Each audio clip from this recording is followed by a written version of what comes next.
Hi, my name is Nena, and today we are going to be talking about Igbo migration through the 60s, 70s and 80s, and covering in particular the Igbo people who came over to the UK during the Biafran War and before the Biafran War.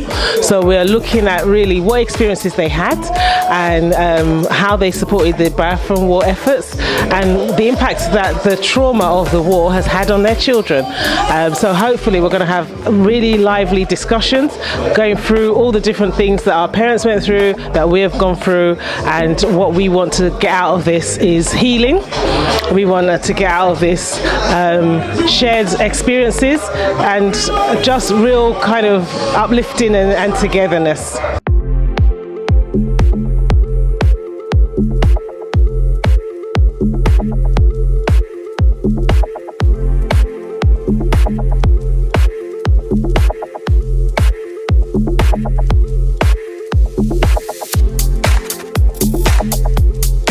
Civil War had a really big impact on us as our parents, right? And I'm going to say our parents, your parents were here, we were born here in the 60s. And so this is now, the impact of that war on our parents has impacted us. It was Windrush 75 in 2023. And the discussions were people telling their stories of migration, and I was involved in a project around that. But the Igbo migration story hadn't been told, so this is how this was born. And we started having conversations and we found out we had similar experiences. And so discussions have still been going on, like we need to move this forward. It just happened, and then it, obviously I've been busy, but it just stopped after that, nothing happened. So this time around, I'm trying to see if we can build on what we discussed before, share more stories, and actually we've got the recording there to document our stories for future learning, for people in the future, our children, even just wider education, to know that our parents went through stuff, or people, and even people that came in the 80s and 90s were probably still having the effects of that war because of how we were displaced. And so today is really, to see what we can share and what can come out of it. I don't know much about the war, but my historian here is going to fought in the war. He's going to give. So really, I just want us to just share. And I'd like to say something. Mm-hmm. He said because is it you or him that is not born here. So this is for the group for those who are born here. But I think really and then you were asking those who were born here or not born here. Well, like in my family, some of us were born here, some of us exactly. were born. So everybody was really impacted. Whichever that's way. The story. What I'm trying to say is that the people who were born here, whose parents came in the 60s, they did stuff because that was during the actual war. And like you said, a lot of parents, half of the children were now born in Nigeria before they came over, and in the war, so there's a lot of things that came out from the last one. I think just the impact of Biafra war. So Florence, basically what the makeup of it is supposed to be people who were born in Nigeria and born here, and if they were born before or during the Biafra War and came over, those are the stories that we want to hear, as well as the stories of children that were raised here with parents that came over and had or had not had children already, because both experiences are slightly different. Slightly different for the ones that were born in Nigeria and came over, and the ones that were actually born here.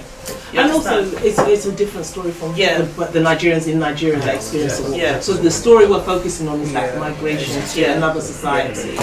So that's really just to share those experiences. So if you're looking at context now, 2025, Nigeria is in turmoil. We are here watching it on television. So it's a different experience from being in Rivers State, from being in the north, from being in the west, in there, experiencing it on a daily basis. So when someone says, "Oh, I haven't had breakfast because X, Y, Z," you can't really understand it because you are not in the trenches with them. So So you're seeing it from afar. You can help, you can empathize, but you can't feel it in your face. It's a different feeling, too.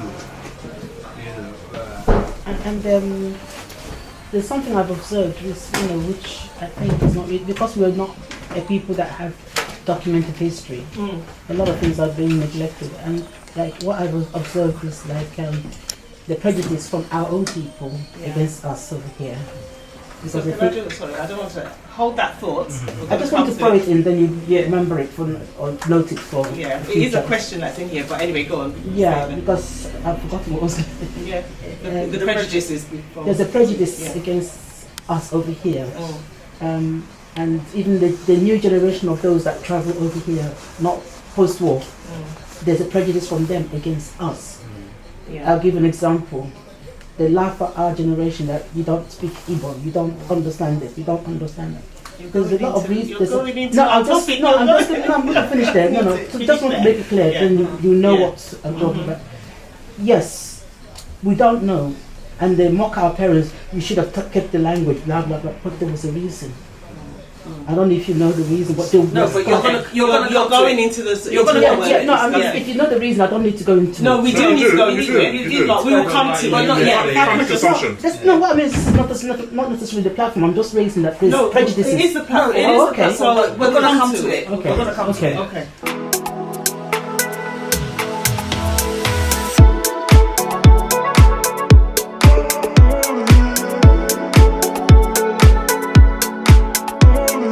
Please, can you just give us your synopsis of the that period of 67 to 70, the Balfour War, and what just give us to set the scene, right, more than anything. Okay, I was tempted, when you asked me that to go do research and stuff, and I thought, let me do it different.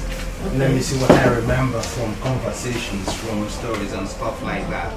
And it would have been amazing, for us to say, okay, this is how Nigeria started, was forced together in 1914, how the Igbo people were first killed en masse in 1953 in Kano. People don't remember that one. How Nigeria was supposed to get independence in 1954, was supposed to be the first colonial people to get political independence, not economic, political independence, and how it was scuttled because of certain interests. How the 1959 elections were rigged, as they keep doing now. They rigged it, announced the results overnight, as they keep doing now, just to make sure that one particular person got into governance. How the troubles in the West, where the Prime Minister of Nigeria at the time ended up putting in a state of emergency in the whole of the West, and then putting the leader of the Western people in prison in Enugu in the East. And how the first coup started. So let's start 1966, the coup that started the ball rolling. But I want to just make it clear that Nigeria was never meant to succeed as a country, and I've got the facts to prove that if anybody wants to argue with me. So you guys know I used to run an international academic conference at SOAS called the Igbo Conference, and in 2017 we did an anniversary thing. This 1967 to 2017, 50 years. So we spoke to people who dealt with the trauma of the Civil War, and then we had British politicians who used to be in the media, like Jonathan Aitken, and he actually blurted out that he believes that they end up supporting the wrong side in the Civil War, which is actually an interesting thing for him to say. He was a journalist for the Times during the Civil War, and he was in Nigeria. So anyway, the coup that started everything that happened in January 1966 involved 26 mid-level military officers of all Nigerian ethnicities, but because the people who succeeded in carrying out their part of the coup were of Igbo heritage, it was classed an Igbo coup. And again, in carrying out the coup, they managed to kill the Nigerian Prime Minister at the time, Abubakar Tafawa Balewa, and the Premier of the Northern Region, Amadou Bello, and then the premier of the Western region, Akintola. But nobody was killed in the East. And the main reason for that was because they had a visiting foreign dignitary in the East. And the soldiers felt that if they killed anybody there, it would become an international event. So they held back, and as they were holding back, the coup was foiled, and everything basically collapsed. But the northerners, particularly the Fulani, the Hausa, who had been set up by Britain to run Nigeria, felt aggrieved that their leaders were murdered, but nobody else died. So they started fomenting the idea of the Igbo coup and decided to carry out their revenge, which was the coup that happened 6 months later. When the January 66 coup happened, the military took over, and at the time the highest ranking military officer happened to be Igbo, the brigadier, later Major General Aguiyi Ironsi. So when he became head of state, he appointed governors, military governors, to replace the premiers of the regions. Nigeria had 4 regions: the Western region, the Midwestern region, the Eastern region, and the Northern region. So he appointed governors there, and the governor of the Eastern region was Lieutenant Colonel Emeka Odumegwu Ojukwu. So when the July coup now happened, what the first things they did was to kill the Igbo head of state, and decided, okay, but the way the military works, they killed Aguiyi Ironsi, yes, and they actually killed him in the west alongside his host, who was the premier, the governor of the Western region, Francis. No. I've forgotten his first name is Francis. So I know we can work that out later. So anyway, so they killed. So they started revenge killings. They were not just killing the soldiers who were in power, but also killing Igbo people all over the country. So before the war even started, Igbo people were being persecuted for the January 1966 coup. But that coup was not led by an Igbo person? No, it wasn't. It wasn't because people are coming out now and opening up and saying, actually, we took part in the coup and we were not Igbo, we were Yoruba, we were Hausa. There are names. I've got somewhere in my document the 26 officers. So you can go and look and see where each of them came from, who took part and who active participants in the coup. And the primary reason for the January 1966 coup was because, as I mentioned earlier, Awolowo, who was the premier of the Western region previously, was in jail in Enugu for treasonable felony. The soldiers wanted to release him from jail and make him prime minister. Okay, so let's move forward now. So after this coup, what actually triggered the war to start then? Okay, what triggered the war was when the Igbo people were being killed en masse, and they started going back to the east. When they got back to the east, the elite now pushed on Ojukwu, who was then the governor of the state, to say, listen, they don't want us to be part of Nigeria. Let us have our own country. So it wasn't Ojukwu taking a decision. It was people saying to him, this is what we want. So they now declared the state of Biafra in May 1967. So when they declared it, now it had political implications, because by then they had discovered oil. And all the oil was in the east. So for the British, who were invested in the oil, to allow the people who doing the oil to extract themselves from the country that they created wasn't workable for them. So they pushed on Gowon, and Gowon said, no, we can't have this. We will send a police group, will go there 2 weeks, will mop up whoever it is that's fomenting the trouble and return the east to Nigeria. So that's how the war started. It was supposed to be a 2-week police event that ended up lasting 30 months. Yes. Wow, okay, that's really interesting. So then how did it end then? So I was war in between, but then it ended because firstly the Igbo were basically blockaded there was genocide, which is something people don't speak about, which is something where we need to tell our children about, that the Igbo people suffered genocide in Nigeria and nobody has been held account for that ever. And we need to have that conversation. If somebody says, I'm sorry we did this, then we can say, okay, let's bygones with bygones. But there has to be that acknowledgement, like they did in South Africa. Yes, so there was a blockade. They wouldn't allow any aid to come into what was then Biafra. So then Ojukwu left the enclave because he knew there was nothing left to do. Everybody was being constricted. So he left the country, handed over to his then deputy, Philip Effiong.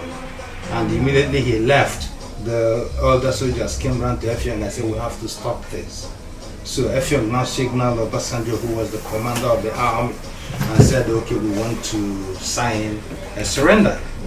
So they invited Effiong to Lagos. We actually had Effiong's son, come with his uniform and everything when we did the conference there. So we went over to Lagos and he signed the document. And one of the things that happened during the signing, when he was signing, he said, if you people hadn't used on ethical ways, to fight this thing, there's no way we could have lost. Obasanjo responded saying, if you want, you can stop signing. We give you people some arms and we continue fighting. So that's how the war ended. So on January 15, 1970, Gowon made the announcement that the war was ended, and he used the phrase, no victor, no vanquished. But 55 years later, the Igbo people are still suffering the repercussions of that civil war. Yeah. Thank you so much for that. There's actually non-Igbo people that have actually described it as ethnic cleansing.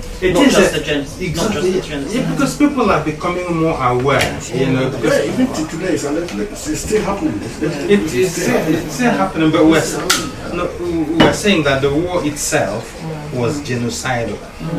Because if you look at what is happening in Gaza today, last week they said that they are going to charge Israel because they blockaded relief efforts. And this was, funnily enough, the Awolowo War that was the reason for the soldiers making the coup was the Minister of Finance that announced that they should use hunger as a weapon to make the war end quicker. And so it's the irony of it.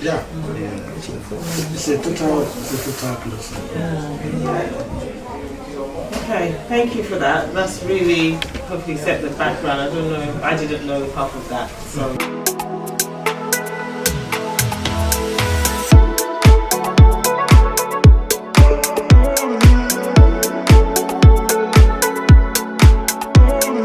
Just like that was why in the schools today in Nigeria, they scrap off history. Because it becomes so exciting to know young ones are not happy about it. When you look at the films done there in black and white, the films, you see what people suffer, the Kwashoko and all this kind of thing coming. So Red Cross helping people all over and bombing people without nothing, using a air bomber to bomb them. They don't want to go that way. They don't want to tell the truth what happened. But I'm so happy that at our time, one person could come up, who was the general officer commanding the 36th Brigade then, I think, what they call him, Babangida, to say this was not an Igbo coup. Because why they said Igbo coup was most of those young lieutenants then, they were Igbo names, but they were born and bred in the north. Like Kaduna Zog. Kaduna Zog was too tired and now summer. He doesn't know where it's No, apart from that, Zogu was born in what today's Delta State. The Delta people say the Delta people say we are not Igbo. They're not Igbo. Okay. So if you want to make that argument, one could make that argument and say, okay, you say Nzogu was the leader of the people. And then they will say, okay, actually Nzogu wasn't really the leader, he was Ifadra. So that's a different conversation. What we're trying to say in fact is this, the whole thing was kept away, the truth was kept away from people for a long time. But we know. because history is something that stays in the archive, just like Facebook. That's the history we have today, Facebook. When you do a mistake today, you think that you've done it on the news. You go news, make some films. Your kids in the next 20 years will see a nude. Remind them of that. So what happened was a total ethnic cleansing. I think little by little we're going to get there. We're going to get there to make sure that things are straightened up, because what's coming up right now, the little ones these days are not giving up. They're not giving up at all. So this will come to normal. Yeah. It pains in the heart. Yeah. So let me just go. Did you want to say something? Yeah, one of the, okay, so that we're talking what, 67 to 70, right? So 67 to 70, what we understand about Nigerians in that era over here is that Nigerian students were among the more wealthier students, and they came from families with means to get them over here and study, and the intention was to study and go back to Nigeria. But then a lot of people, there's a lot of broken dreams. If you have to call a spade, there's a lot of broken dreams. There's a lot of people that had family back in Nigeria that were, keeping their eye on the news and seeing the devastation that was going through Igbo land. And it's not like today where you've got social media where you've got instant news kind of thing. So everybody had to wait to hear whether it had affected their part of the world or not, and whether families are still existing or not existing. And I do remember my mum hearing word that her brother had died, you understand? And she'd also lost a nephew as well. And for her, I just remember her sort of like grieving alone, because it was her pain and nobody else knew her pain. And my mum wasn't somebody to show emotion in that way, but my mum cried. You understand? So it's I don't know, it's a bit of a challenge trying to understand where people in Nigeria were emotionally with that whole thing. Now, through my mom's life, aside from the tears, we never heard anything else. All we knew is that there was one that was her brother, there's one that's her nephew. That's it. You understand? And then there was never discussion. That's the main thing. You understand? I just want to say, because I just want to bring it back to to what we're doing here. So in terms of like you were saying, life before, like, do you know what your parents' lives was like before they came to the UK? I don't. I know that my dad, Stephen Emeka, was a spokesperson for our town, Umuleri, and he was murdered because he was here or in Nigeria? In Nigeria. He was poisoned by people from Aguleri, and there was there's been, I understand there's been conflict between Umuleri and Aguleri for decades, who knows how long. So I knew he was a prominent man. My grandfather was a prominent man, and my understanding was that I thought it was my grandfather, but apparently it was the village that clubbed together to send my father to the UK for studies and whatever, because he was considered such an important figure. And then my mum came after. But they never talked. Our parents are those stoical figures that kept their emotions inside, never spoke. But I always, from one of my earliest memories is seeing half of the yellow sun. I think it was a calendar or a pennant. Actually, it was a pennant. Yeah, it was on the back. It was like a pennant. It was like a flag. And that's my earliest, and I never really understood what it was. And it seemed really odd to me. What is this odd thing? And it's only years later I understood what it meant. And I understood the connection to Biafra.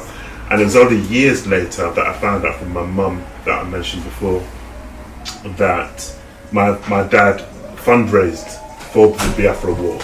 That's how much it meant to them. So they formed with other uncles a dance troupe that apparently toured around the country, but only got snippets, little pieces of what was actually going on. And ironically, my dad, when he was in England, he was also the head of an Igbo community organization of expatriates, and they met in our house on a regular basis, and there'll be dozens of these uncles and aunties that would come to our house on a regular basis, and I remember them breaking collar nut and talking. Obviously I didn't know what it was about, but these were heavy, serious discussions, and obviously looking back now, it must have been about how do we survive in this country here after the war. How they were like, support system. Who needs help? How can we support each other? And I just remember that my dad was central to that. It was in our house, in our front room, on a regular basis that they'd had these Igbo expatriate meetings, and it was I felt honoured, to just listen and see that these big people were meeting, and my dad was kind of like the leader of it all. Yes. But I didn't know what it was about. Yes. It was only years later, reading Chinua Achebe's account of the Biafra War, Frederick Forsyth's account of the Biafra War, and another woman's account of the Biafra War who was there throughout the war, that I began to understand the significance of it. I heard bits and pieces, you hear about the Kwashiorkor, you hear about the genocide, you hear about and to be honest, it sounds bad, but I've held a bitterness in my heart towards Hausa and Yoruba people ever since. It hasn't left me, because I think these people have never apologized or been held accountable for whatever. I've actually now, in what I do now, I work in children's homes, and I've met a lot of Yoruba people, the younger generation, people in their 20s and 30s, and I don't think they really understand what happened in the war. I'm meeting really nice people who I'm developing friendships and connections with, and I can feel they're genuine. But then I believe their parents or their grandparents' generation are partially responsible for what happened, and have never been held to account. So that anger and that rage and that bitterness is in my heart. I remember speaking to, when I used to do race equality training up and down the country, I met somebody, there's a friend now, he was an Igbo, and he was 5 years old at the time of the war in Nigeria, and he remembers having to flee into the bush, and he has these vivid memories of having to flee into the bush, and was, I think, rescued by Jesuits. And so when you hear the amount of people that died, the massacres, and you read some of the accounts, and I've seen little bits on TV, it's too painful actually. I didn't actually want to go into too much detail about the Biafra War because I felt humiliated about what we went through. The amount of people that died is just mind-boggling. The numbers are astronomical. We died from starvation. You can't even get a number. You can't get a number, and to die not by the bullet, which is a quick death, but through starvation. Through starvation. How long does it take to die from starvation? And we're talking men, women, and children. Men, women, and children. And it's because we were slaughtered in the north. And we fled the north to come back, and it was, like you said, it wasn't Ojukwu giving commands to the Igbo people. It was the elders who said, we need to break away for our survival. So we were trying to survive, and we were massacred. And I feel that pain, and I've never really wanted to go too deep into it because that pain is just too strong. It's so close. You can hardly breathe when you start to read about it. You can hardly breathe. You don't even want to look at it. You don't even want to talk about it. But I feel it deeply and keenly. I will see myself as a Biafran. I want people from Fulani. I thought it was Hausa. I didn't realize it was Fulani. I'm learning all the time because I didn't want to look into it. But I feel it bitterly and deeply, and I want to hold people to account. And I will always consider myself Biafran. I see myself as African because I want Africa to unite, and I want it to be liberated from our terrible leaders. But that part of Africa, that's where I'm from, where my dad is from, where my mom's from, where I land, Umuleri, it's who I am. Do you think that's like, because the people, obviously the generations now that you said they don't know about it, so how do you feel that they should be apologizing for that now? Well, I believe, just as we've just heard people say it wasn't an Igbo coup. People are just beginning to acknowledge the truth. There were 26 officers, and some of them were Let's say, Yoruba. just for argument's sake, that it was an Igbo coup. Let's just deal with that. There was a coup that happened in July afterwards, 6 months later. What coup was it? Wasn't people were killed, more people were That was so killed. devastating. That More was so people were killed. That was what devastating. led to the civil war. Yeah. But nobody talks about that. The second coup. Yeah, the second coup was worse for It Nigeria. was worse. Yes. The first coup happened because these people were trying to restore, believe they were trying to restore order. Nigeria was in chaos. Nigeria was breaking apart.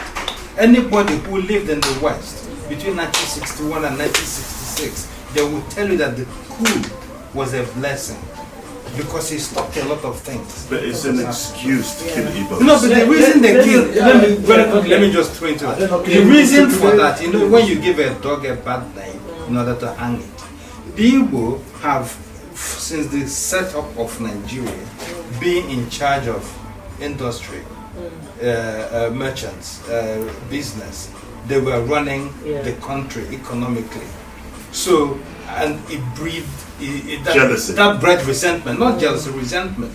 If you listen to one thing that what's his name said, Amadu Bello, he said that you hire an Igbo man as a laborer. The next minute he wants to be the overseer.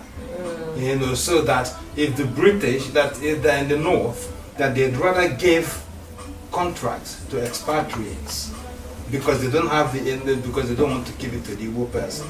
Okay. So On that there was note, that resentment. Yes. Let's move to Florence. I don't have anything to say. No, you do. Like, do you know how your parents were before they came over? How They were living? affluent. I mean, to be able to come over here, you had to be affluent. My dad was doing very, very well, supporting a lot of people, and then he came over here to study and go back. And then I think that's when the war broke out, and Mum had to come over and join him. Okay, so he was married before he came. Yeah. Okay. That's why I said some of us were born here, some back there. Yeah. How many of you were born there? She lost one or two. So she came with them, or she came and then they came later? Yeah, she came with them. Okay. And the stories were quite horrendous, but So they're these living in the stories were East. only told to me when she was in the last few years, because I was with her. All these years, our parents, that generation, didn't really talk about it. It's trauma. That is trauma. Yeah. They don't talk about I did witness her, bawling, and every time she got a letter, her brother had died, or her sister had died, and another one had died, and there was this picture, I remember, and there would be a mark over the face. Another black to wipe off the face, another black. It's like, God, this is horrible. So I remember that. But my memory of things is not that great when I was younger. I think maybe it just blacked out. But I remember, like you said, they weep alone. Yeah. They weep alone. Yeah. And she And there's no would be in the room. Yeah, there was Days no just in pain. And they couldn't travel back because of Yeah. the war. Yeah, and That's it. waiting for the correct news. Yeah, and also it's by letter. It's not like a phone or email. But she said, like when somebody died, she was working from home because she had the children, and it was better for her to work from home to care for them. Because there was another thing, the Igbos, they were losing their children or they were losing their wombs and all that. There was some kind of thing that was going on, and so my dad told her, you need to stay at home and look after the kids. Don't go to work, because she lost one of the children here in the nursery.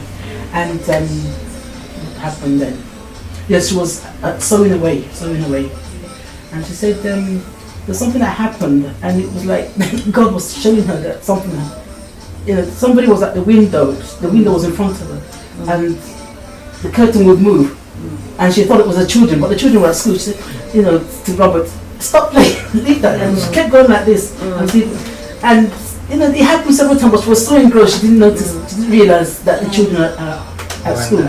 And then someone knocked at the door, and that's when she went up to go and answer the doorbell, and there was a letter from Nigeria. And she was alone at home. Opened this letter, her brother died. She just collapsed, alone in the house until Dad came home. These traumatic stories. And I remember for days, and I remember my dad's own brother, his own experience for days and days. Almost couldn't talk. And another story I remembered was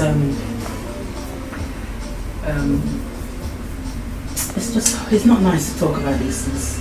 But we need to. But you only share what you want. Just show what you Yeah. share what you can. Anything else that you don't want to just leave out? Her brother all the brothers went to war, but one, they cried, the whole community cried for him, and I think he was the closest brother. He died. They wrote him off for dead, and the story, after the war, I can't remember when exactly, but just towards the end of the war. No, it was after the war. In the village, this man looking like a tramp came walking down the street, and nobody recognized him. And he came into the compound, and only one of the elders recognized him, and started to scream and shout, "It's Uncle Mike!" I can't say the name, but their Mike has come back. Their Mike, and they thought it was a ghost. And he just had to find his way from the bushes and everything, and they'd written him off for dead. And then he comes out. He finds his way in the middle of all the bushes. And he came back. It's just a shocker, but these stories are not complete because they don't document and they didn't write. It's all amongst themselves. But he did live and he came back. He later died, many years later. But that story is in my head. It's like, wow. But that was a killer for her because I think it's all the emotional. I think it's all the weight of not knowing. You understand? And the weight of not being able to get back as well. And with every par avion letter, those little blue envelopes, we all know them, innit? With every par avion letter that drops through the post, you don't know whether this is it good news, is it bad news, what is it, kind of thing. And emotionally they just had to navigate that. And the thing is that because they were, of their time, they're raising young families as well.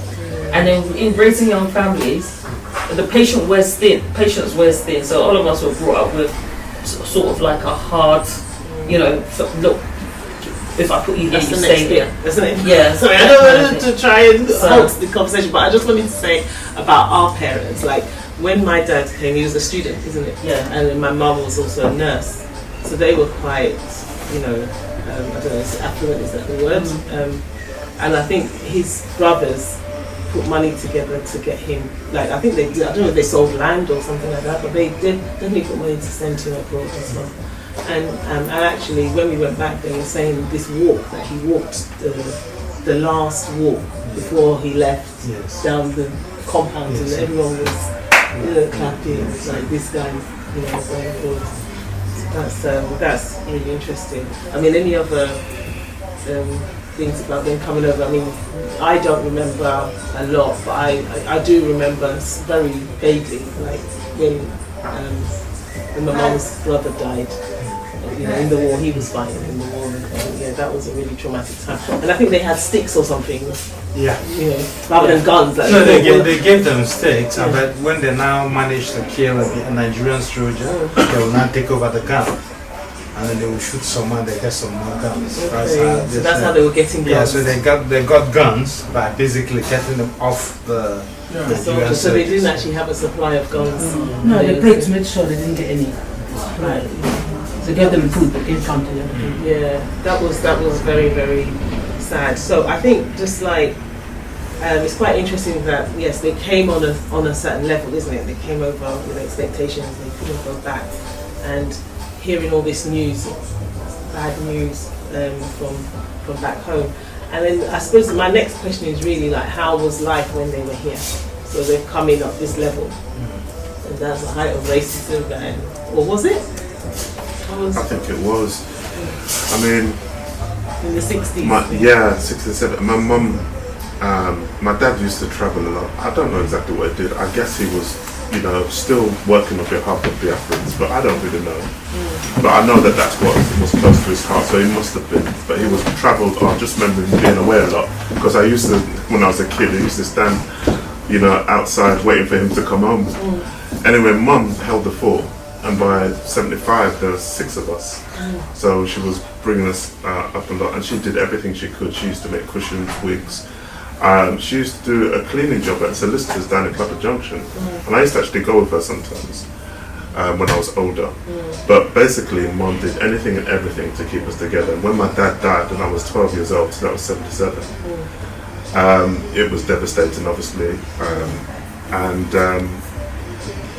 she had even more responsibility, you know. And as I said, there was 6 of us. The youngest was 2 years old. I was 12. My older brother's 13. So she has 6 kids on her own in 70s England. To be honest, I don't know how she did it. I know obviously there's a network of uncles and aunties, but at the same time everybody's busy with their own lives, with their own children, with their own struggles, with their own problems. So all I saw was just my mum doing whatever she could to, and she was not a highly educated woman. She was a teacher back in Nigeria, but you know, just like kids, you know, maybe nursery school age, I don't know. So she wasn't qualified, she wasn't highly trained, but she had a lot of common sense. Much more common sense than me. I mean, I've got more qualifications than her, but she always, throughout my life, had 10 times more common sense than me. You know, so if you like, she had a PhD in common sense, and she was always able, you know, save for the raining day. You know, that's what one of the things that she always used to say to us. So she had this homespun, earthy, grounded wisdom that brought us up. She always made sure that we were fed, and she was good with money. You know, in our house in Battersea,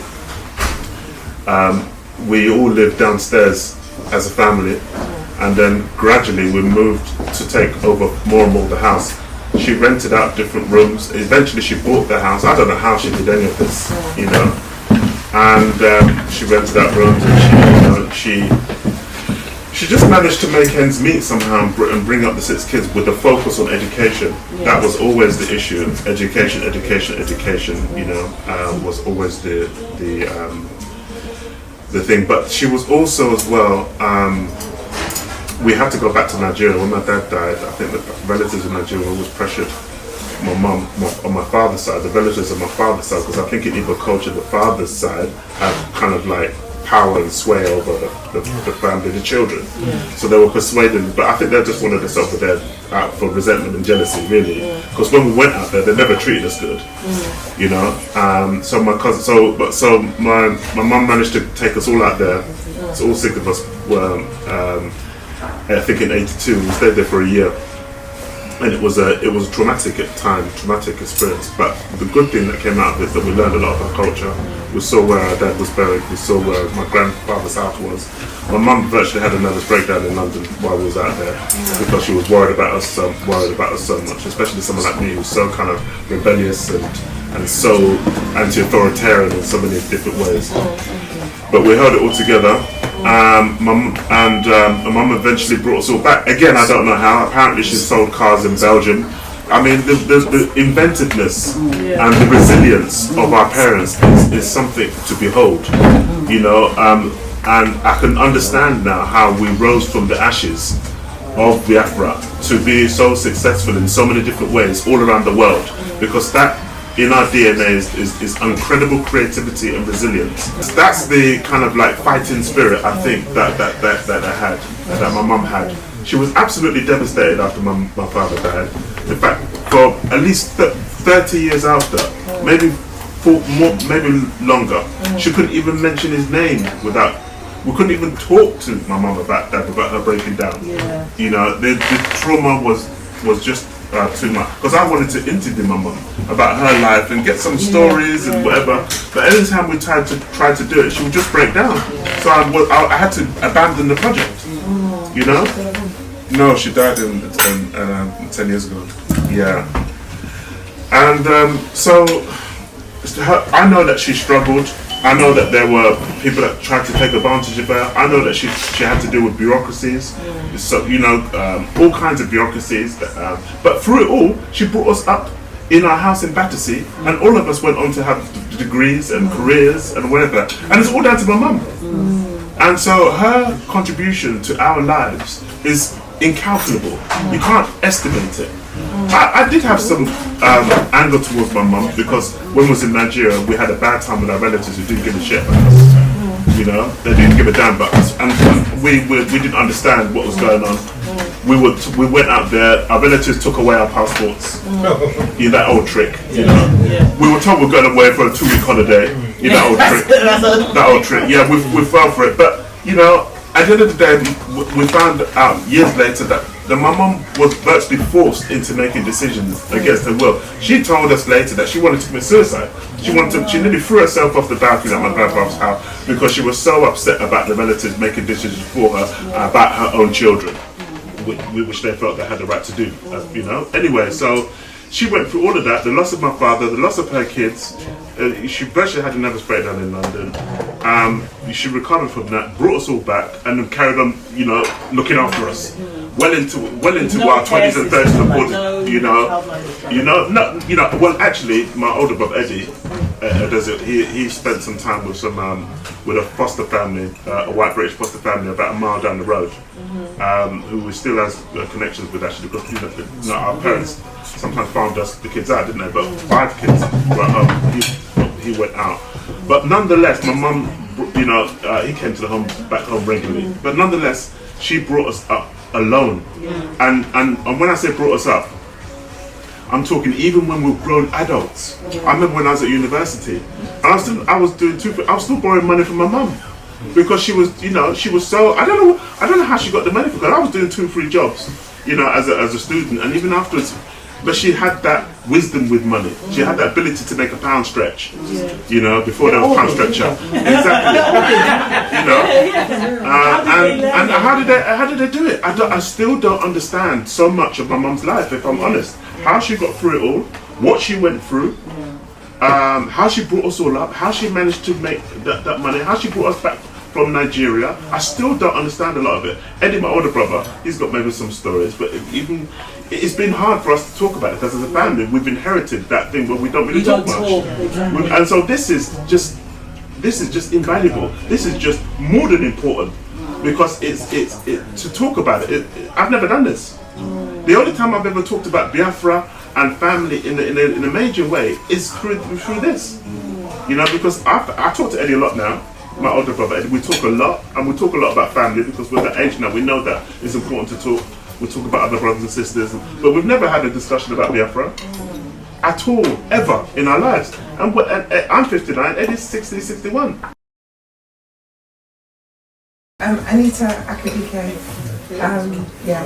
I think you did part 1 in you're part of the part on Zoom. Yeah. So I invited my sisters, because in my family, just briefly, I won't keep you too long.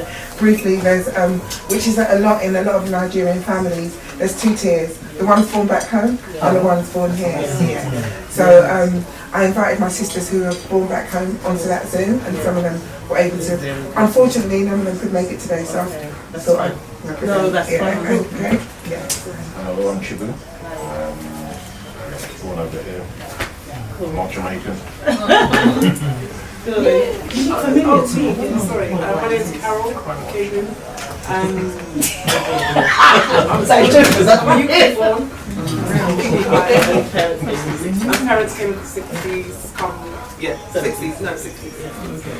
All right, so tell us. So she had the story about some of her siblings born over there and some here. So I'll come back to that in a second. Okay.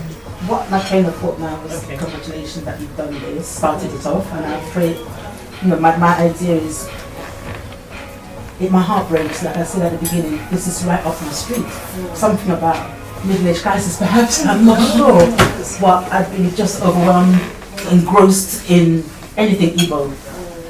I felt very disappointed by these unions of societies. That's one thing about our parents' generation. When they came and the isolation, they really went in. That support network was there through those unions. But the foundations of it was not the best. So it ended up being backbiting and negative. You know, and their generation, or their children, never really took off in those things. And I spent years trying to convince my parents and my uncles, you know, focus on the children, because they are the next generation. Change your things that are not enticing. And they said, what, for example, they're now late. Give us example. Now, spent time and spoke to them, told them, you know, all this negative, and all this folly. These children are not going to accept it. And it's so important that you know, look at other communities, other societies, how they've developed. And their children, in fact, that is the issues, their children get involved in it. And why? What are they doing better? So that was, but still. That's part of the trauma. This is part of the trauma that they've come from. That's they my dad, my uncle brought me to the unions and said talk to them because they agreed. When I came to the union to talk, they shut you down. Who are you? Who are you? You don't even come to a meeting. And just like that. And this went on for 10 years, and then my dad died, and then my uncle died, and I just lost it with them. Yeah. It might be my community area, but I don't think so. No. And there's a son everywhere. Yeah, It's everywhere. But the passion's always been there. It's been there. And I don't even have children, but still, I feel our children and our people are lost. And since COVID, it's just been Igbo. I've been involved in just researching and listening, everything that's Igbo. That's why I said there's a lot of material out there, some of the things that were said, that we should do some listening, and if we have videos, share it, so that we make a point of listening to these things, because as you do, you get more informed and more, then when we come here we can discuss, make more progress. So for me, this starting off, I'm hoping that we can look at the history, look at the experiences, but also establish something to help the generation after us. And then as I mentioned, the discrimination. There was discrimination from those back home to us over here, because they felt that we were richer or more affluent, or and hence a lot of envy that came through that. And then there was discrimination about those who were born here. And did I give the example of the discrimination? No, you didn't. I wish I did now, because you understood it. Give it. No. Let me try to remember an example. Yes, I did. I said that they look at us and they look down on us. Even in the unions, they look down on us that they don't speak Igbo. Even today, the generation today look at us. People, it doesn't matter if they're not my age, but just people, Nigerians and people look down on us that were over here from the 70s or whatever, 60s, because we don't understand Igbo. We don't. And I said there was a reason for that. Clearly, racism was a big thing when our parents came, and it was such a huge obstacle to many of us. Went to school, primary school, with whites and Caribbeans chasing after us, looking for the tail.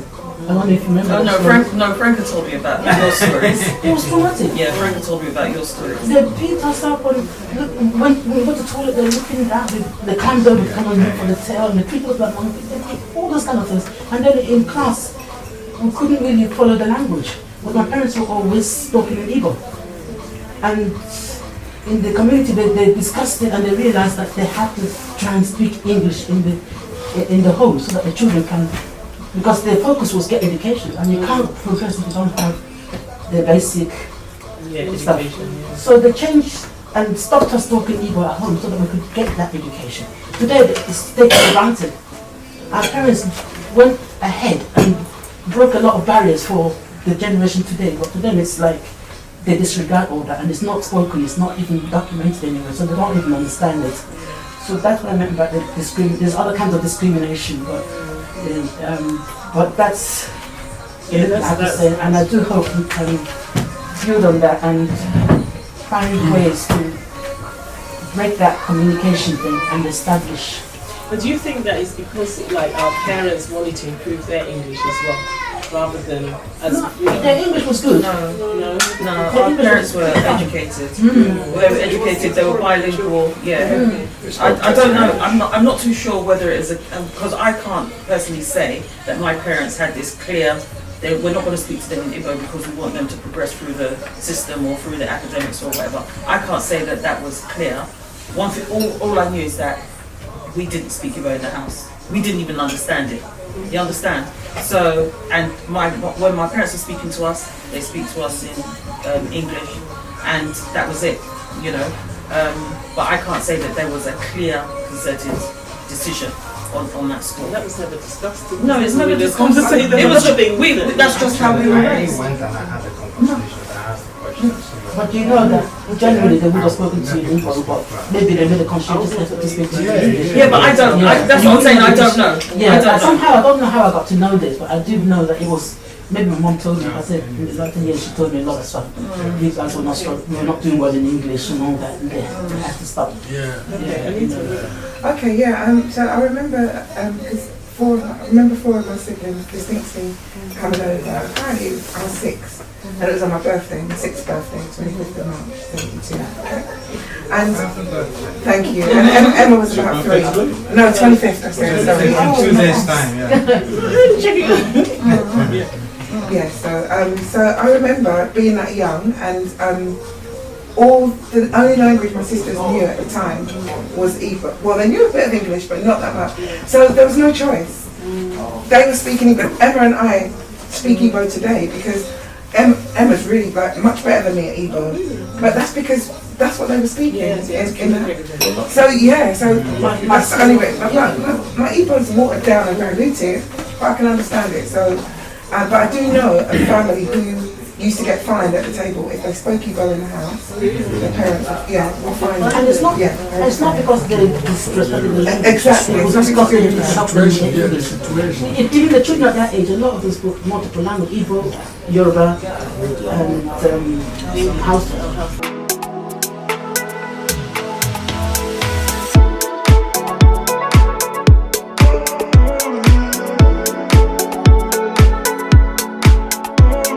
I mean, I think that that's a really interesting. Did you want to say something? It's just to add to what people were saying. For my parents, I know they consciously, they were concerned that we spoke good English and that our education was not lack of English. So they kind of chose not to. They didn't insist on speaking Igbo to us, although they didn't speak Igbo to us at all. Because when I was born, then my brother came to me like basically Sicily after that, so we kind of had our own little. So our parents were speaking Igbo, but not that we didn't understand, but it wasn't natural for us to respond to Igbo, although we might hear certain things, but then that hearing got more difficult because we English. What I don't understand is why is there a difference between the fact that you cannot speak Igbo? Why should that even be? Why? For instance, if your siblings or family members were putting you down, why were your parents not saying it wasn't problem? Or whoever, your relatives that were putting you down. I think there's an element of snobbery involved, especially if you have kids that are born over here. You want to go back home and, look at my English children. They speak English like English people. And these are people that were colonized, so they know that not everything the European says to them is genuine or good for them. However, they chose to listen to them in respect of how to raise their children, how to communicate with their children. And I think that part of it is arrogance. I think part of it is cowardice. And I think cowardice from the parents. Cowardice, not to stand up to the teacher and say, no, I have a distinct culture and I intend to maintain it. And I think part of it is obsequiousness. They want to show that they are loyal subjects, in my opinion. That was in the 60s. 60s, They 70s. are still spoken up in the 60s. And do you think that... Sorry to interrupt you. I kind of take issue with that because maybe on a personal note, but I know for some people, like my parents, their intention was like most intention of them to stay here. Yeah. So they got confidence with some of their peers whose parents, their peers have taken their children back within a few months of being in Nigeria. They're speaking about very fluent, so it's not a problem. The kids will adapt and get to know people because their vision was they'll be in Nigeria soon. Yeah. For some parents, not for mine. So I can only speak from my personal experience. And I agree. And I just think if Indians can speak Indian at home and grow up and become heads of Google and prime ministers of countries that don't even like them, we have no excuse not to speak our own language and be proud of our own language. You said cowardice. Don't forget the time of the 60s, which were the superpowers. Yeah. So there was that element of intimidation, even if they're not cowards. But also, on top of that, so a lot of some of us had, when they had their passport, there was errors in it. They didn't have the courage to change it. Later they started to change the name back to the proper spelling. Yeah. But also, it's all down to that thing of, better not to get in All trouble. and not lose. things white and wonderful. Yeah, but what impact did the war have on that? Because remember, Igbos were also oppressed, and then you come to a society that is also oppressing you. Well, remember that if it's there difficult was to. open war, I remember my mom was always saying that we don't know what the future will be. And even to the day they die, they still tell us tomorrow there could be war. That's why we build houses. I used to say, why are you all spending so much money building back home? She said, but my mom and dad, they said they learned the lesson from that experience of war. When they were kicked out, they had nowhere to go to. Because most of them were in the cities, in different places. And when they came back, they had no land, no house, no nothing. So that is why our generation, the Igbos, build. In the east. And that explains why everyone is going to the east to build. That's why they always build, even if they're not planning to live there. They keep building, they keep building. Yeah. But over the years, it's now started to change to become an egotistical thing. Yeah. A bungalow is not enough when we do what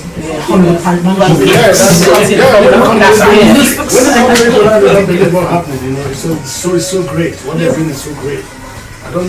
But it's foolishness when you're not going to be there. No. This exactly they walked up there on us. But so that is still hidden. But these are the things that help us to even get People were sleeping on Yes. the tree. If you're building it because you're going to be going home once in a while, it's fine. But if you're building it and sitting there and your cousins can't even eat bread, please, makes sense. Yeah, exactly. No, this is. And then is that really wise investment? Because every year you're wanting to maintain it and you're not being there. Yeah, but she has a point. That's if you. These She are has a things point. We can't just be building houses and leaving up the people to starve. Yeah. Because of the thought that there's going to be a war, that someone's going to displace you. Sometimes the things that they were doing because of experiences from war, and they continued it after the war, and no kind of pulling the reins in, and they didn't have a forum kind of so let's rein in and then let us. Yeah. They didn't have a forum, they didn't have a leadership to kind of make them think what is the best thing. Yeah. Talking about the building back home, they were. I think they were so focused on making, I have to send money home, send money to build my house, this, that, and the other. Everything kept on going home, and we that were here were almost neglected. You understand? Yeah, we were emotionally neglected because the focus was on, how's my brother doing? No. How's my brother doing? Do I have land? How's my mum? How's this person? How's that person? The moment they hear, your nephew's second daughter's son's child is unwell, they'll sweep money home, and then we would have to go without. And I think as growing up, I took issue. Thank you so much. See you later. Thank you so much. Yeah. So growing up, I just found that quite ridiculous, to be honest, because it didn't matter how much money they sent home, a house was never built. It didn't matter how much money they sent home, whoever was ill never recovered, but still they were still living. You know what I think on that point, right? Again, two issues. The first one is, again, the effects of the war, because there was that issue about them feeling guilty. Yeah. That came up in the first session, that they're here in the UK enjoying while their siblings are suffering in the East. And a lot of our parents during that period, like you were saying, did a lot of fundraising to send money back to support. Even my dad was telling us before he died that they did a march. They did a march demonstration. I'm trying to find it. Please do. Yeah, so they demonstrated, they fundraised, and they were sending money back. So hearing that their siblings or their siblings' children are suffering, there's a guilt that is attached to that, and maybe that's a legacy of that guilt. Always thinking that they have to care for the people that they left in Nigeria. I don't know what people think about that. Talking about fundraising, when Biafra was 56, I was talking about it at work, and because when we went to Ascot, and what I did is if for those of you that are on my thing, you'll see a status. I saw it, So I did that hat, and I put the Biafra thingy I just did a little flag with Diamante saying 56. So my colleagues were saying, what does that mean? I said it's a flag of Biafra. It was the Igbo side with Biafra war, And one of my colleagues piped up. She goes, "Oh yeah, I remember that. We were at school and we used to do fundraising. We'd do sponsored silence. We'd collect milk bottles. We'd collect this. We'd collect that." I was thinking, wow, Do you know what I mean? The British government is that employed by the Red Cross or I don't know. She was I don't know. She was NGOs. I don't know what the government was. There was NGOs. No, it wasn't. No, the British government were actively fighting against Biafra. They were feeding the West arms. So yeah, so for my colleague to kind of like mention this, I thought, oh really? So she goes, oh yeah, and she turned to the next one. She said, oh, what's happening? And they could record fundraising for Biafra. So the other thing as well, just going back, is with some of the because if you think about it, Nigeria became a independent, what, 1960? Yeah, 1960. And then the war was like 66, 67, right? Or 70, or up until that point. Let's call it up to that 1970. So think about it, it was about 10 years old. And our parents came here to help rebuild Britain that had just finished their war and were derelict. You understand? So we had to deal with there are people here that were going through post-trauma who were not informed that there was going to be an influx of people with more skills than they had to help rebuild their country. So there was resentment on that side. There's our parents, because I just overheard you as I was coming back from the loo, when you were talking about our parents living in a house. They'd start off in one room and then gradually take over the house. So us on Chatler, we grew up in, our parents lived across the road from each other. So we all more or less had that same experience. And during those days, our parents acquired houses, you understand? And when I say to friends of mine, we've only ever lived in my dad's house. The first time I lived in a house that wasn't my dad's house, i.e. social housing or something like that, I was in my 20s? You understand? But we'd always lived in a house that belonged to my parents, you know? Because that's what somehow, like you're saying, how did they do it? Because there was so much discrimination, so much racism. My mum came over here as a staff, a matron. She was a midwife. She came over here as a matron, was prevented from doing matron work. So she turned her hands to lots of different things. So some of them, you know, was outside of the home, some of them was inside the home. And somehow, like you said, you don't, it's almost like a Mary Poppins moment. How did they keep us afloat? You understand? Exactly. And I think it's a testament to the Igbo spirit. Yes. You know, that we have come through, and even though we've gone through the knocks and bumps of even living in this country, raised in this country, we've still managed to survive. Somehow we haven't killed people. Do you understand? Well, we've had our own issues. Yeah. So let's be fair. So I just want to the conversation is really interesting and it's still real. But I want you guys to say how it was as an Igbo person in Nigeria before coming here. So share your experience. That's where we are, by the way. We're still on the first bit how life was before the parents came. So many of us lived in the United States or some other side of the world. When we meet like this to talk. And you see people going on, and I'm so happy. It's really amazing that the people who go. I don't live here, but I'm new in this movement, right? I live more in Zurich, so I'm in the United States. So I moved here not quite 1 year. So it's so interesting. I'm so happy about it because this is actually the history I've been reading since, and it's coming out. That is why we have a lot of anger over people living in Nigeria. Our youths are not happy. When they hear this, they go crazy. They don't want to hear this. So that's why we're coming people down, please take it easy, let us not do it in a way. It's terrible. No one wants to hear this. What are they angry about? Yeah, about what happened during the Biafra War. Okay. So it annoys people. So the generations coming now, they are not happy about it. And what I'm trying to say, like, sorry to interrupt again. Are you talking about Igbos that are upset at what happened to them, or other people that don't want to be People that are not Igbos are very, very unhappy about what happened to the Igbos. I know some Zambian boys, I know from Senegal, they don't like this. They're not happy. At all. They don't want to know about it. That's why the history is. I know people from northern Nigeria, western Nigeria, they're not happy at all. Even the northern people, the outside, come to realize what happened. Most of them are not happy. So were you living in the east before you came, or you were living in Lagos? I was living I go east, but I stay more in the area. Okay. Like I was saying, like me, I'm so proud, I'm happy. It doesn't matter how it is. Doesn't matter how they are persecuting us. I'm so glad to be at the next war. I'm going to be still an Igbo. But when you were in Nigeria, were you being persecuted or discriminated against before you came? Yeah, when you see everything the way it happens in Nigeria, you know what we are being persecuted. Nobody will tell you that we are being persecuted. Yes, it's every day. It happens every day. Look at what happened about some few years back. This governor just came in. They call Hopus Abiba. You know, because I'm a security expert, right? So then you see, the governor came in. When he came in, he brought a very bad, actually, it's a killer, Abakari, to the state.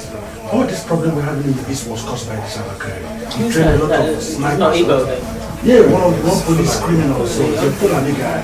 He brought him in like he's coming to lead the security outfit of Imo State, but they were killers.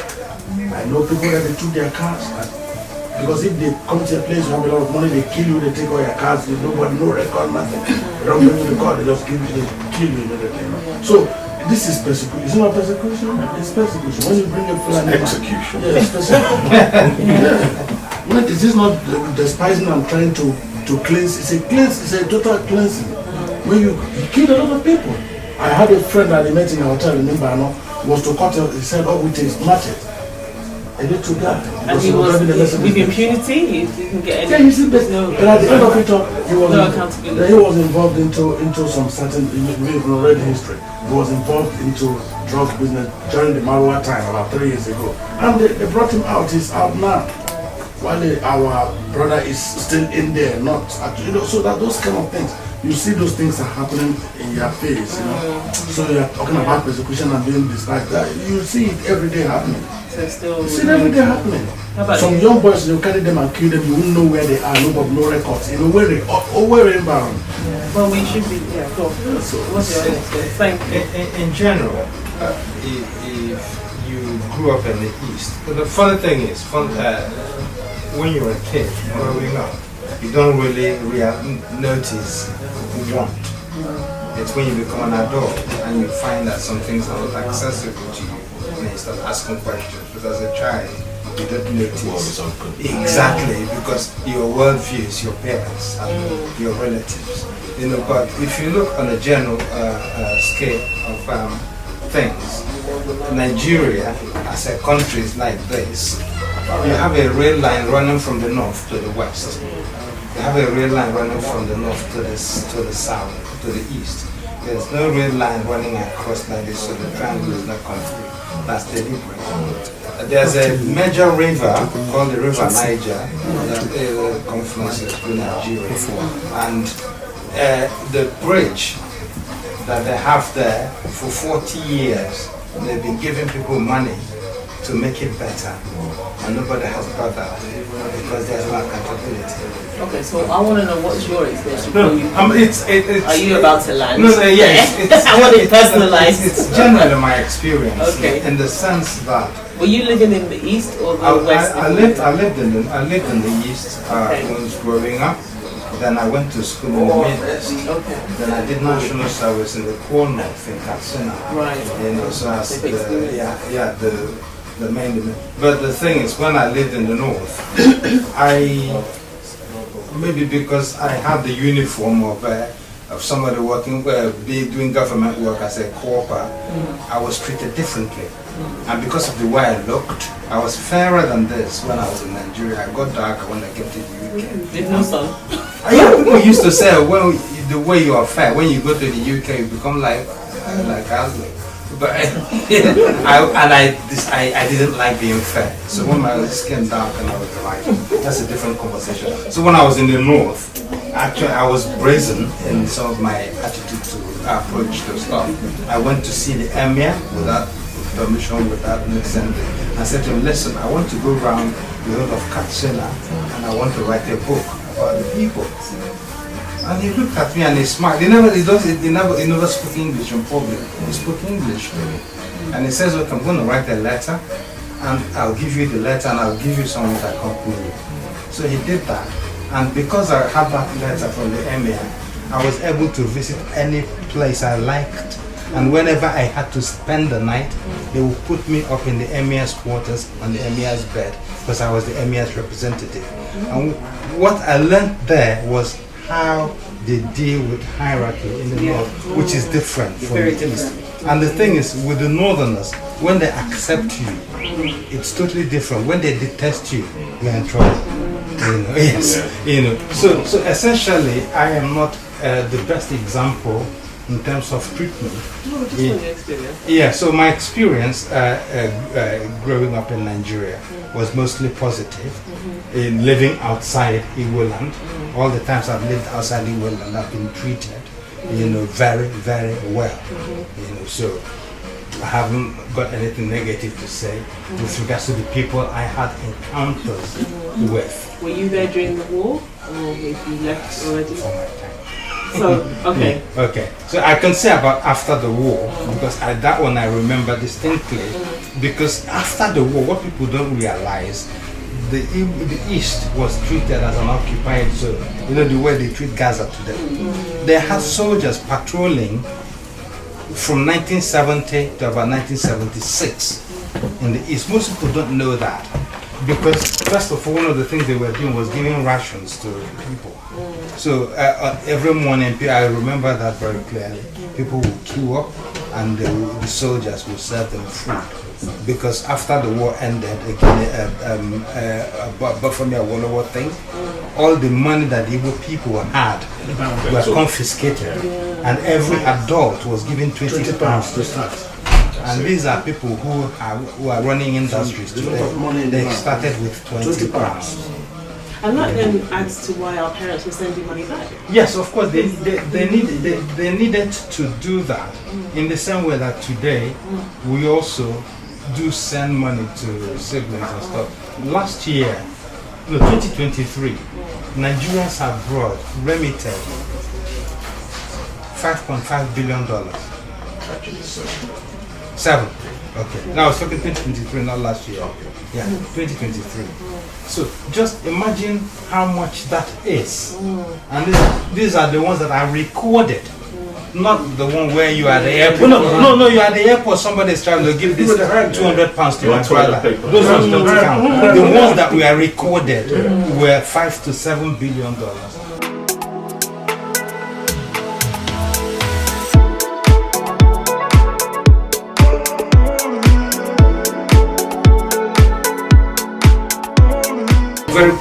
Very quick story. Two stories about her. One was they've got 3 houses in the world. Okay, her kids have said to her, we don't want anything to do with the houses. So if you want to give them away, give them away. And she was saying that to me. She's an old woman now. And I was saying to my wife, I said to her, why don't you give them to me and I sell them? Kind of thing. Well, that's as a joke. But the thing is, her husband has made this effort to build these 3 massive houses, and the kids are saying we don't want them. We don't want to have anything to do with that part of the world. But the same kids, when they were younger, the same woman complained to me that she used to speak Igbo to them, and her husband will remonstrate with her and say, why do you speak Igbo to them? And she says, that's the language that I want to communicate to them in. And the man will say, no, you speak English to them. They are in an English country. Okay? But the funny thing, Sonia Kachiwambo would say, when they were in school, the Greek pupils, every Wednesday, they would send them off to go and study Greek. And people didn't know that. They said, no, don't speak Igbo because it will hamper your English. This is what I mean. How many of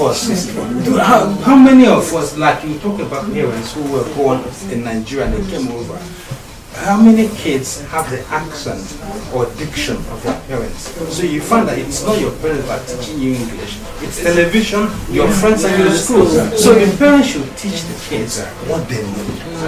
That's what happened. That's you learn English by osmosis, just by being in the environment and you pick it up. Yes. So this is what I can't understand, because our parents aren't stupid. No.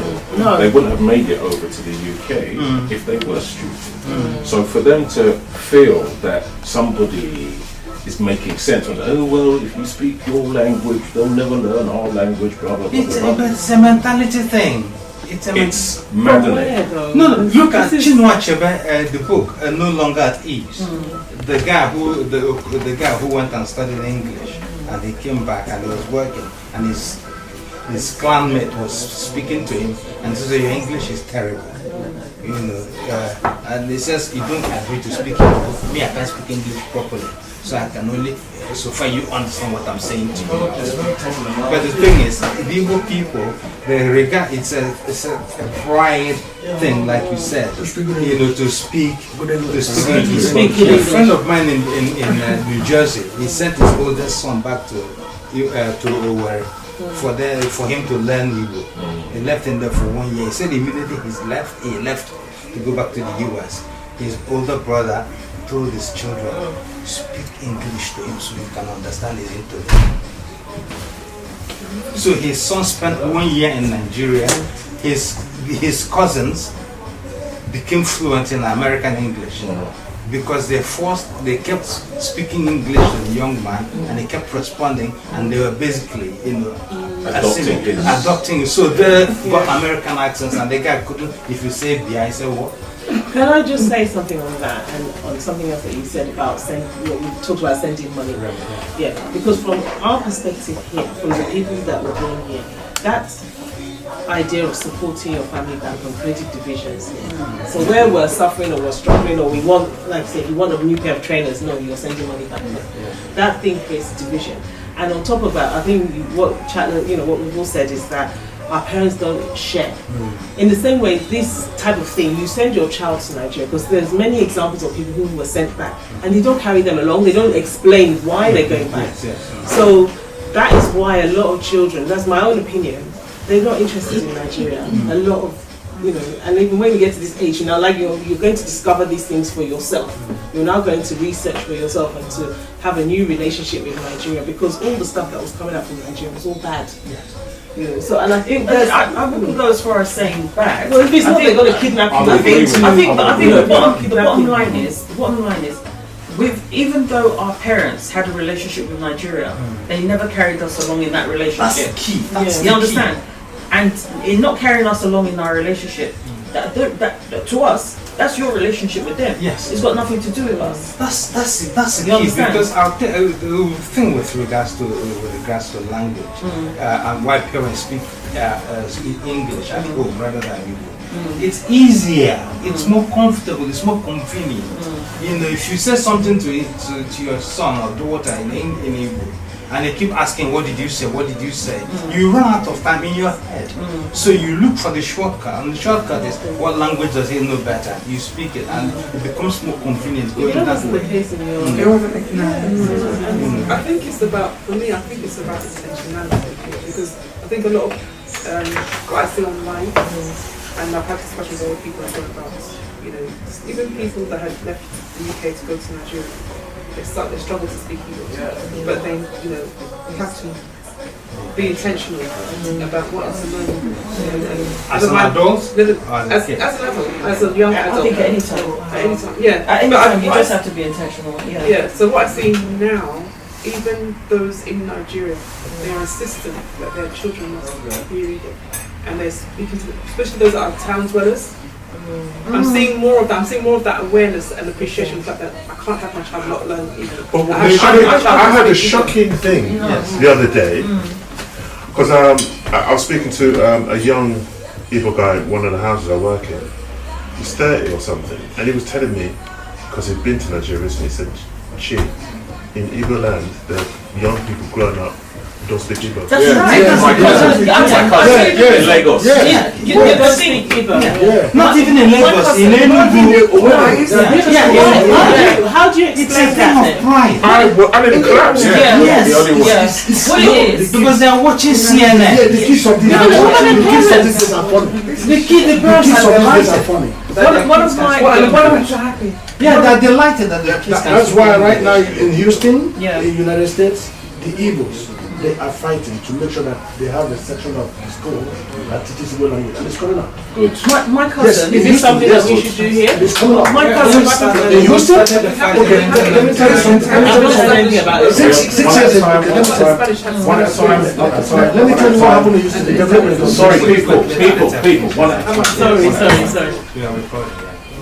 Carry on. No, yeah, she was saying, I'm saying that here, that sounds great, but I'm just thinking about the fact that compared to say the Greeks, the Polish, the Italians, the Spanish, who established after school, Spanish schools and so on and so forth. You haven't established anything like that. Yeah, so I can say that for a fact because I was part of it. It's not public. No, hold on. Ages ago. In the 90s, the government was giving money for people to set up Igbo schools. Yeah. Okay, in 1999, we went to SOAS, and it's supposed to be a school of Oriental and African studies, and we asked them, why don't you have an Igbo department, Igbo class? And they said, because we don't have anybody who wants to study the It's about take up. And we said, okay, that's the reason, that's the main reason we started the Igbo conference at SOAS in 2012. Okay, you're part of that. Yes. You know, so we initiated it in 2012, but it's died off now. You know, I was having a chat with Yvonne the other day. She says, "Oh, why don't you resuscitate it?" Because I pulled off because I thought it was in good hands, and you know they let it drop. As in installers. Doing the Igbo conference. Were they the ones you? Yeah. We left it to Yvonne and Louisa. You know, so essentially those things are still there, but like we said at the beginning, there's a new awareness. Anything that is dying, we can restart. If we feel that it is necessary, then let's restart it. Like Yvonne has an online Igbo thing. I was telling her, okay, there's a website called Learning. Yes, she has an Igbo dictionary. And she has a website called Learn Igbo Now. And it's a lovely experience if you're engaging with Igbo for the first time, or your kids or your friends are, point them in that direction, it will help a lot. There's quite a lot of online material. I think, can I just come back to, I think what she's saying is in schools, because I know somebody who teaches Tamil, and there's actually a Tamil GCSE that you can do. Yes. Meaning that it's in secondary school. Like if you say, I don't want to do French, I don't want to do Spanish, I want to do Tamil, you can actually take lessons. I remember how we were lifting our arms in exaltation when we convinced the census board to add Igbo to, you know, when you get the census leaflet, we pushed until they added Igbo to the. But there was no take up. Yeah, exactly. That's the point. And I think that we need to have a new awareness. We don't get taking them up because the government is willing to pay. They're studying Igbo at Oxford University. There's an Igbo lecturer there now at Oxford University. So the thing, we have the people who will teach are there, the resources are there, but you don't have uptake. You know, from the people. I was going to say there's an issue about awareness, but then I think also this issue of Igbo people probably wanting to blend into the current. I think, because I go back to Igbo people in Nigeria not speaking English. So my cousin's cousin on my mum's side, so the cousin's not related to me. My cousin is. I remember when her cousin got married in the 90s, maybe late 80s. And they came back to their village, and I just happened to be visiting. And I said, oh, you know, she had 2 kids. I knew her as a single woman, so she had 2 children. And I was like, oh, you know. And I said, Kedu, and then she said, oh no, they don't speak Igbo. I thought, what? You know. So she goes, oh no, they don't speak Igbo. I said, why is that? So she goes, oh, we live in Lagos. I said, so you're still in Nigeria, you know, and not only that, you were raised in the village. Yes. You know? Your husband was raised in the village. Yes. So how can your children not speak Igbo? So she goes, oh, you know, they have to be able to socialize within the Lagos community. I said, they're going to come back speaking Yoruba, and then you're going to, as you get older and older and older, you're going to say our children are divorced from our culture, because that's what always happens.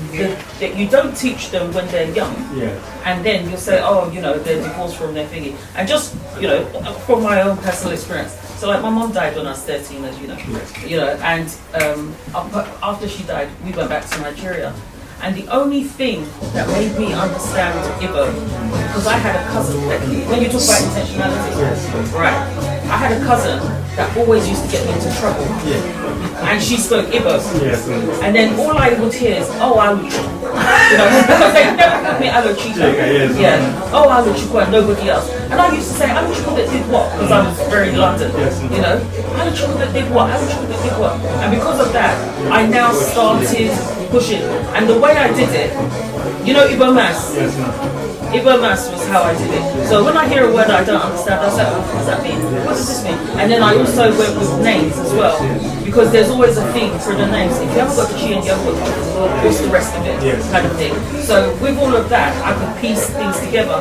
So if I hear an Igbo conversation, I can get it, but my fluency is not there. You understand? That's me and Uncle Google. that's me and Uncle Google. But no, tell a lie. The other thing with Igbo language is that it's phonics, British phonics as well. As you speak it, is as you write it. Yeah. Yeah, my father came out as a student and was capable. My mother came over, she was a teacher, she was a nurse, she was from quite a prominent family, so she was a bit high strung when she came over. The reality was that counted for nothing when she came over, she was black before. She had a subject passport that allowed her to reside here, but the things that she had studied for, she went to a very good convent school. She wasn't given the opportunities to do the things that she should have done. And I think that that's something she bitterly resented all of her life, because she never reached the levels that she should have. All things being equal, she should have reached much further than she was allowed to reach. And I think that affected the way she interacted with us, because, you know, it's easy to become very cynical and bitter and frustrated and so on, and the ones closest to you are normally the ones that take it out. So I think that we've suffered as an example. In some ways it's helped us, in some ways it's hindered us. You know, she's lit a fire under us. You must get educated, you must prove that you're just as good. In fact, no, you must prove that you're better than these people. Because unless you show that you're demonstrably better, they're not going to allow you into anything. So she's lit a fire under us.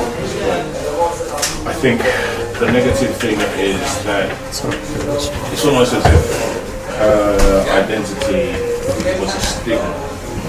Yes? So because she's been stigmatized because of her background and her origins, she has kept that away from us. And I always used to argue with my mum, why is it that you never taught us how to speak Igbo? Yeah, you taught Igbo to us, but you never taught us the language. Yes? Why didn't you teach us? Oh, well, they said that if I teach you, you need to learn English, and you fell for it. You're an intelligent woman. Yes?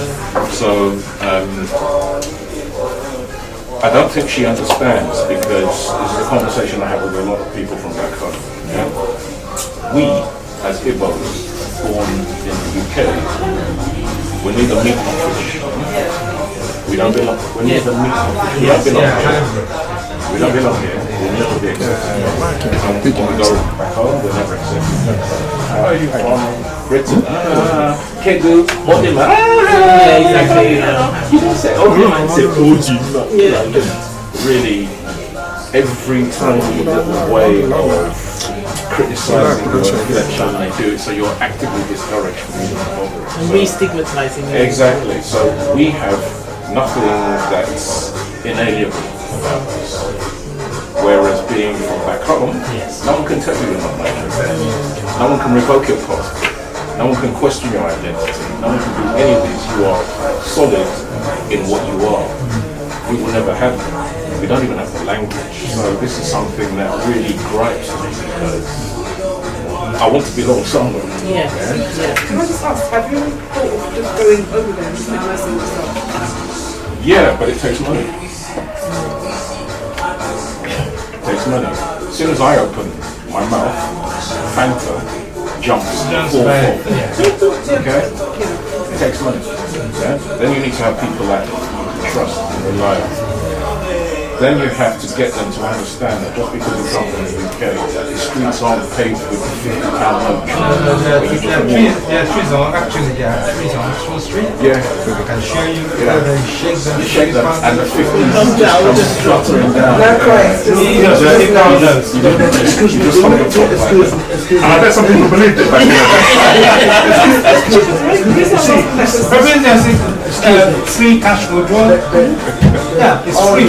Withdraw cash. All these things is about the way Nigeria is. People are too down poor. It's not like that. Go to Nigeria, see yourself. Look at the speaking women of It's to an extent it's like we know that people are poor. Yeah, I know. Yeah. But it's not like you say we don't have all there. People are still moving. they're moving on. It's actually people actually poorer today than they were 30 years ago. Than they were 10 years ago. Excuse me. Like my boy was telling me, you see, 2010, the project was on 09. The project discussed about the children and the like jokes. The people said, the Igbos said, why are we going to the Hispanics to rent all every day, giving them money? And within a short while, it lapses, and another person pays again. You know what he was doing? Okay, we're going to build a very big center. We call it Igbo Catholic. Any reverend father coming to preach there, will preach with Igbo. Everything in that place is going to be Igbo. Like jokes. That's why they're getting money. My ex-wife's sister was the highest payment. Dr. Pauline Igwe. They started the church. When you go to Houston today, they have over 6 event halls in that particular building. That is where also they do their Catholic church stuff. You know? It's great. And they raise money every day. Catholic Church is not good. Catholic Church. How is it good? That's a difference. That's another debate. I'm with you. But they said Now's not the time.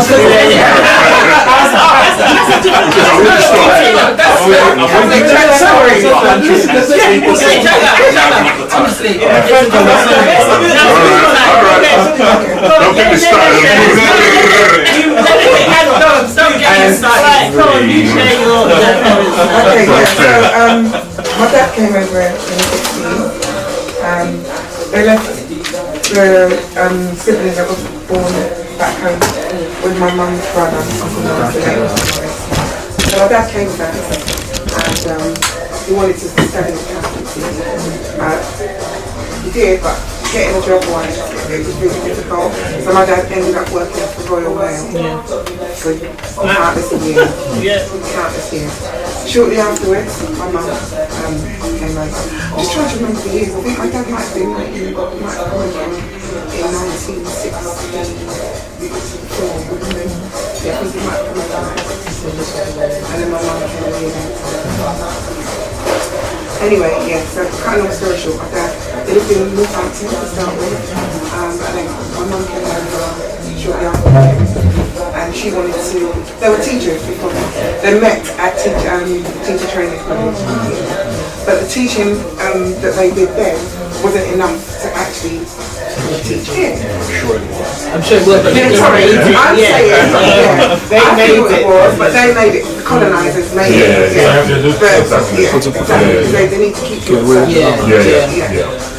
Anyway, so my mum ended up working for the NHS as a dietitian. But she retired very, very young because of the illness. So my mum retired at 55. So yeah, they sent for, my brother came first because I found a diary of my year of birth, 1966.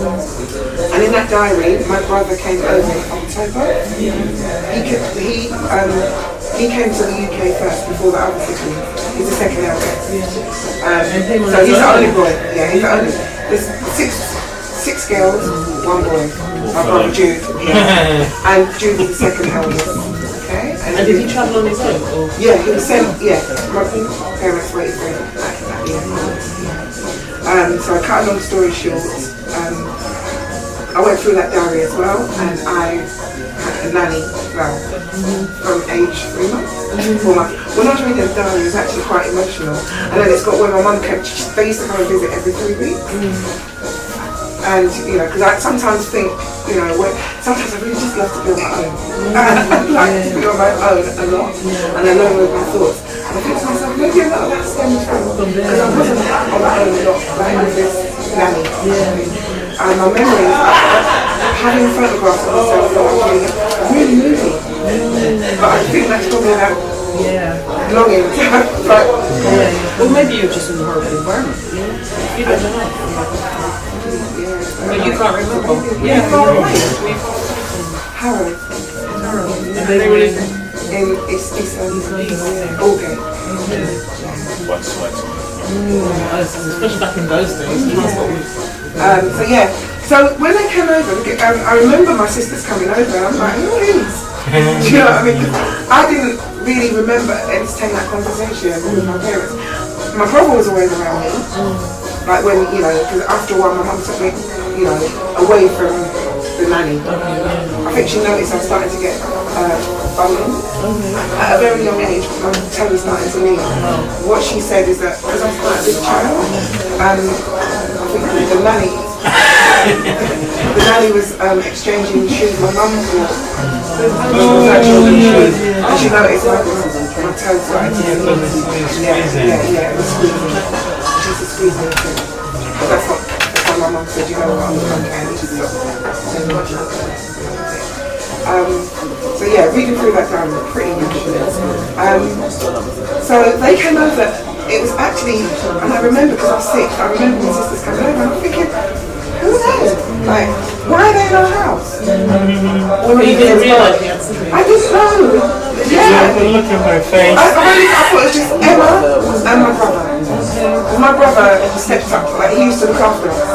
He was like, that figure, what parents went to our house. He was always around us. Like, from the time my mum stopped going to his place, my brother, you know, he steps up to the plate and he's young himself. You know what I mean? But yeah, so these 4 girls and they're staring, like really staring. And I'm like, who are you? I kept asking, who are you? And they say, we are your sisters.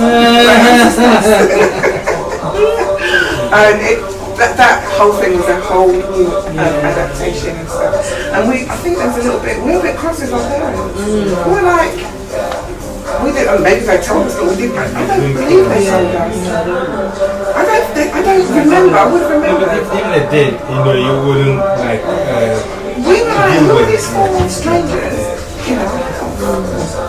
Do you know what I mean? And like, it was. How did that affect your relationship with them? Okay, so like over time, you get to, you know, like, I don't know, it was like kind of us and them. We just felt that they kept picking on us, and they used to like mock the way we spoke. And we kind of did, but I think we saw it as, you know what, I'm going to learn. I think the advantage was to learn, because they did speak a lot of Igbo. The English was very broken, but you know, they're speaking Igbo, and this is how I think, being so young, we absorb, and I never ever heard my mum and dad tell them not to speak it. In fact, I think they encouraged it, because I think they wanted us to learn it. As I said, Emma grasped it better. My younger sister Emma, she grasped it a lot better than me. But I was very thankful that, you know, I got to sort of at least hear when they were gossiping about us. Thank you. They used to gossip about us and say, oh, look at them, they had the English milk, because we're a short bunch, but me and Emma are the tallest out of the short bunch, because they're like 5'2", 5'4", and then you've got Emma and I, like 5'4", 5'4", so we're the tallest out of the short bunch kind of thing. So they say, you've got that extra bone growth because of milk, but they're saying this in Igbo.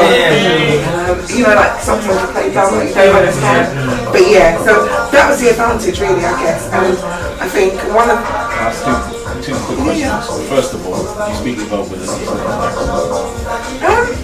It depends on who's listening to it. Yeah, so it would be interesting to know. It would be someone who has got It depends on who's listening to it. It's I'm like not it's too like sure. I listening think to. it's done, isn't it? No, but the thing is, It's like listening to a Nigerian. Someone say something to me. Yeah. If a Nigerian person hears another Nigerian speaking English, they're just speaking English. If we hear a Nigerian speaking English, they're speaking English with a Nigerian accent.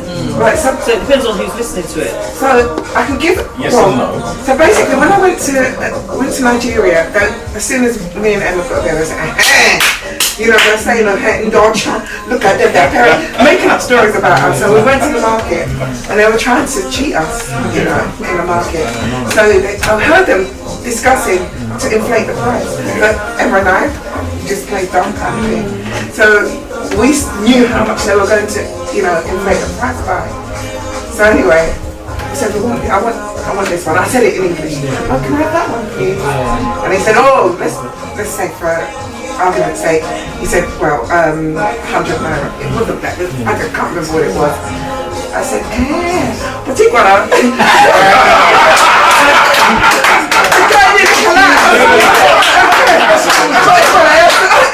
I made him realise that, you know what, I heard you. And even though it was diluted, it might have been diluted and it might have sounded like an East London accent, but he knew what I said.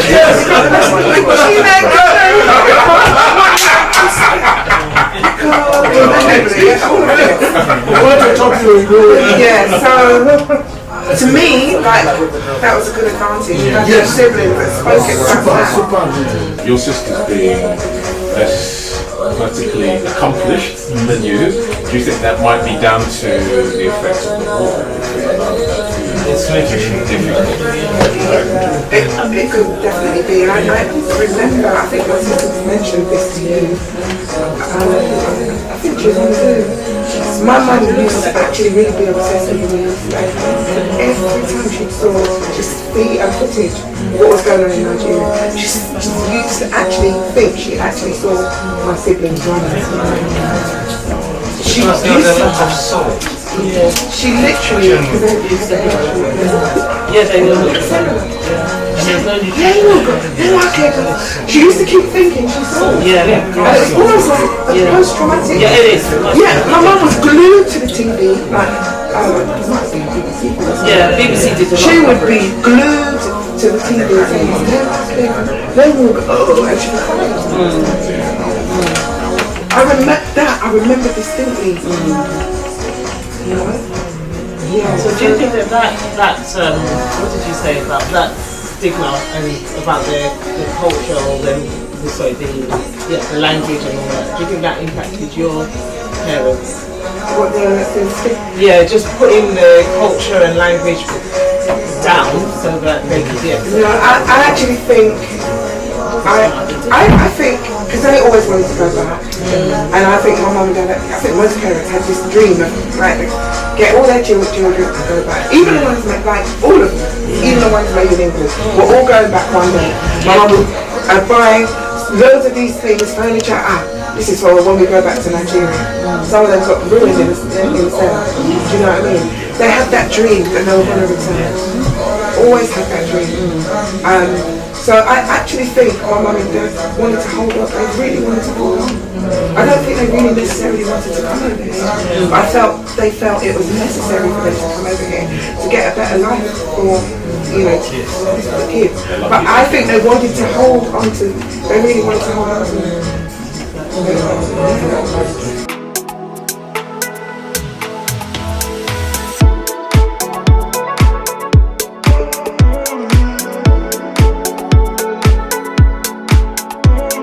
Tell us about your dad. My dad came over here in the early 60s, in the late 60s, very late 60s, more or less towards the end of the war. So they were married from Nigeria, or did they meet here? They were paired. They were paired, but then they were married. But they knew each other from Nigeria. They were introduced to each other. Yeah. So my dad came before we left Nigeria. He was working as the Nigerian railway system, and he got an apprenticeship or scholarship to work on whatever new technology was coming in. I can't remember the steam was. Not that much. So when he got to Nigeria, Yeah, so in Nigeria you see training for local. yeah. And then Because he's the So then he got the news that he was the Department of Labour over here needed technicians like himself. So he worked in trained engineers, trained engineers. So that's how he came in. And when he got here, he didn't waste too much time getting work. He really struggled with accommodation. I think when he got here, he had a friend that he knew in Lagos that was here. So he stayed with him, but then he had to after him to give them accommodation. And I mean, he told me that he put a full pair of shoes. You know how shoes were built to last back then? He wore them out in 2 weeks for accommodation. It shocked me. So you know, he moved between Northwest London, South East London, North West London, but eventually got work, permanent work with the railway, and that's his working life, I have to say. My mum, when she came over, before she left Nigeria, she had, I'm not quite sure to be honest with you about how this, because she came at the end of the war, as the war ended, she came in a relief camp. And I know she had finished her education and she was working as a teacher. But before the war she was helping out on the feeding camps. So when she came here, she joined my dad and then spent some family way back quickly. So for the first family years of her life she was mother and part-time worker. But her part-time work was a mixture of things. Retail work with catering. But then afterwards, her main hustle was buying things at the park, trading. Okay. Within the community. So were there any stories they had told you about the war?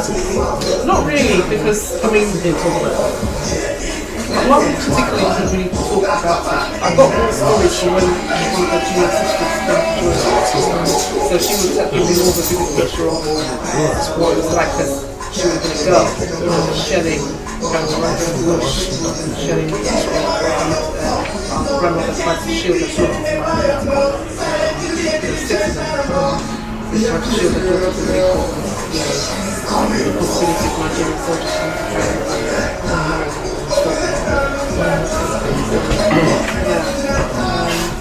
not really strong stories. So I found a video of the footage, and as you said, Nigerian soldiers, that's what the guy's reading. Biafra, Nigerian soldiers beaten off. Yeah, so this is my dad, that's my dad. So I'm going to play the video and you guys can, that's my dad.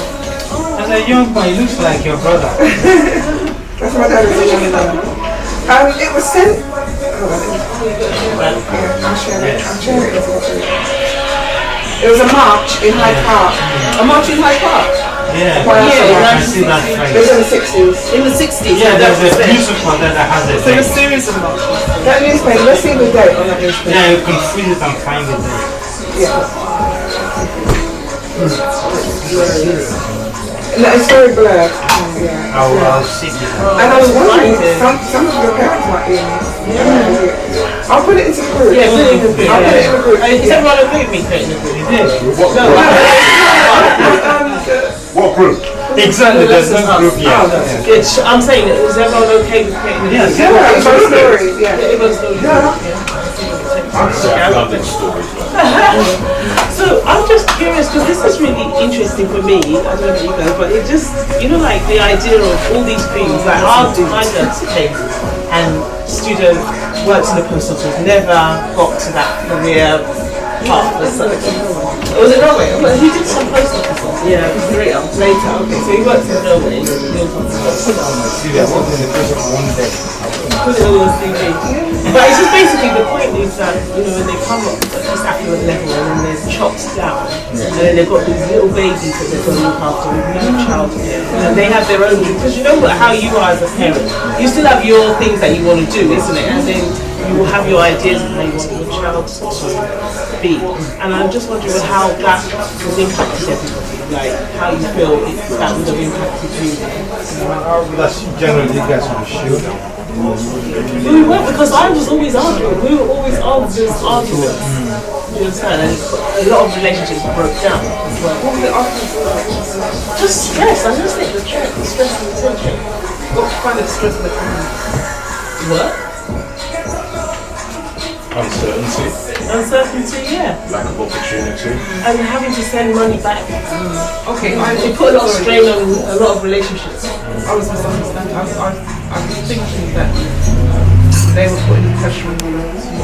No, them as husband and wife. There's a lot of marriages that have only survived because of that lie that a woman is nothing without a man. But back then there wasn't. But there was a lot of domestic abuse. There was a lot of domestic abuse. There's a lot of, and when I say domestic abuse, it's everything from the physical, financial, emotional. There's a lot of women that have lived through all of that.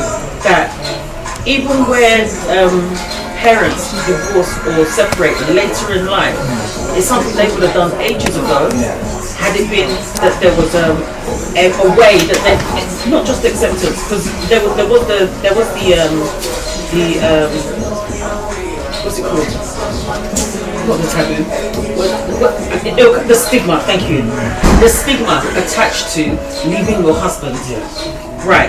There was a stigma attached to leaving your husband, and then there was that, I'm sorry to say, bullshit about, don't worry, just pray for him. You know, that kind of thing. And women stayed through that abuse. And the thing is that they had to find a pocket in their head within which they could survive for their children. You understand? Because I've got friends whose parent, well, mother, one girl in particular, whose mother was being beaten up by the father even when her eldest sister was about 42. What? 42. I know. I happen to be around her house because these are people who we know quite well. Her mother is my cousin's godmother. So I happened to be around her house and her mom rang, and it was a frantic phone call. And when she put the phone down, she goes, "Oh, what's going on to mom?" I said, "What's happening?" So she goes, "Oh, my dad's beating up again." I said, "What do you mean again?" You know, because I'm looking at her. We're big people, you know. I said, "What do you mean again?" So she goes, "Oh." They go through this thing, my dad gets upset, he beats her up, and then she calls us, and then we go around there, we kind of like do rare, and then she tells us to leave the man alone, and you know, don't touch him, because there's been times when her and her siblings want to take their anger out on their dad. So I said to her, don't go around there. So she goes, "Oh yeah, but my mom needs me." I said, no. Call her back and ask her what she wants you to do. Does this have anything to do with The question is, what is the guy beating her up out of some kind of crazy frustration that's post-traumatic, or is there something else? You understand? But this is something her mother has lived through. Her mom watched my mom leave my dad. You understand? She was part of that group. You know, they were all part of that era. They were people that saw my mum leave my dad. You understand? And even then, my mum was vilified, but my mum left for survival reasons. You understand? In fact, she didn't survive in by the by, but she left for her own self-preservation. And at the time, there were people that vilified her, men and women, that vilified her then for doing so. But then these same people later on in life have said to me, "Your mum had the right idea." You understand? Yes, she had the right idea. without making this like an anti-patriarchy type conversation? No. It's not about anti-patriarchy. We're talking about Do you think the origins just within the context of loyalty and divorce? Do you think that's it's within the context of not just culture, but it's not just culture, but it's also within the context of, you know, was any of it post-trauma? Can we even blame it on post-trauma? Because, like I said, I don't know. Sorry, no, because she's asking us. You know, because the thing is that we don't know how long trauma continues. It could continue all your life. And also trauma can be handed down. Yeah, It can be handed down to boys and girls. Definitely. And our parents, as we know, went through the most tremendous trauma imaginable. Yeah. And so it is important to include this conversation. Yeah. It's not anti-patriarchy. No, it's about how trauma is handed down Yeah. and what we should accept and not accept going forward. Yeah. Because the thing is that even because we don't know how these things play out. But one thing I personally know is that there's things that I have got zero tolerance to. The moment you raise your voice, our conversation is over. Because as far as I'm concerned, I'm not going to take that on. I saw so much of it, I'm not taking it on. Because for me, that's trauma. You understand? So anything to do with shouting, I'm not doing shouting. If you can't talk to me in low tones, our conversation is done. You understand? But the thing is that they bottled up so much. Yeah, they bottled up so much, talked about so little. And it reaches a point, the bomb's going to explode. You understand? And every child that I know that's Nigerian, same story, different person. Everybody can talk about the beatings. And the thing is that your parents didn't just chastise you. They beat you. Because everybody knows what a beat means. It means, is it a slipper? Is it a shoe? Is it a wire flex? Is it a tennis bag? It could be anything. So there's an element of, you know, an explosion that probably happened as part of, you know, some kind of emotional, it could be loss, it could be anger, it could be anything. All of that exploded. And the thing is that as children, we got it. You understand?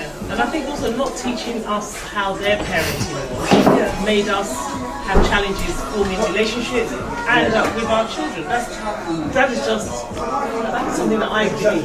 Because that lack, you know, if you don't communicate to your children all the challenges that you're having, what are those challenges that you're having, whether it be job-wise or whatever, you know, and how to be, I don't know, how to progress to I guess they didn't talk just to, because it was a battle for survival. Exactly. It was a day-to-day battle for survival. If you talk, you break down and you're broken.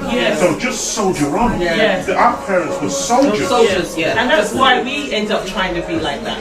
I think it was difficult. It's only now, obviously, as you're older, looking back on it, you can say that. But in the moment, it was difficult to understand why am I forming the relationships I'm forming? Why the relationships that I have that should be useful breaking down. Because that's the other thing. And the other thing as well is when you've got, because like I know that with me, there are things that I don't tolerate. I've got zero tolerance. It's taken me years to distance myself emotionally from certain things. So there's things that if it's happening over there, my emotions are no longer attached. Do you understand? Because before, I used to attach emotion to everything, and I was angry for a very, very long time. Very, very long time. My, what's it called? My road to Damascus, I must admit, was a Kieran. You understand? And I said, I just don't want to be angry anymore. And that's what zeroed it out. You understand? So now I have no emotion if people act stupid. I have no emotion. You want to carry on your foolishness? Do it. When you're ready to talk, I'm over here emotionally. You understand? And then we can have a conversation. It's so interesting you say this, you know, because I think when my dad died, it made me shut down. You know, but Eddie, I didn't even know it, but Eddie said that to another one of my siblings. Yeah, she had to be changed. You don't understand that she had to be changed after that died. And I kind of overheard this conversation, I didn't know. But it made me, and I wrote a story about it in my first book called Black Lives Rising, about shutting down. Get the book, by the way. It's amazing. I've read it. Black Lives Rising.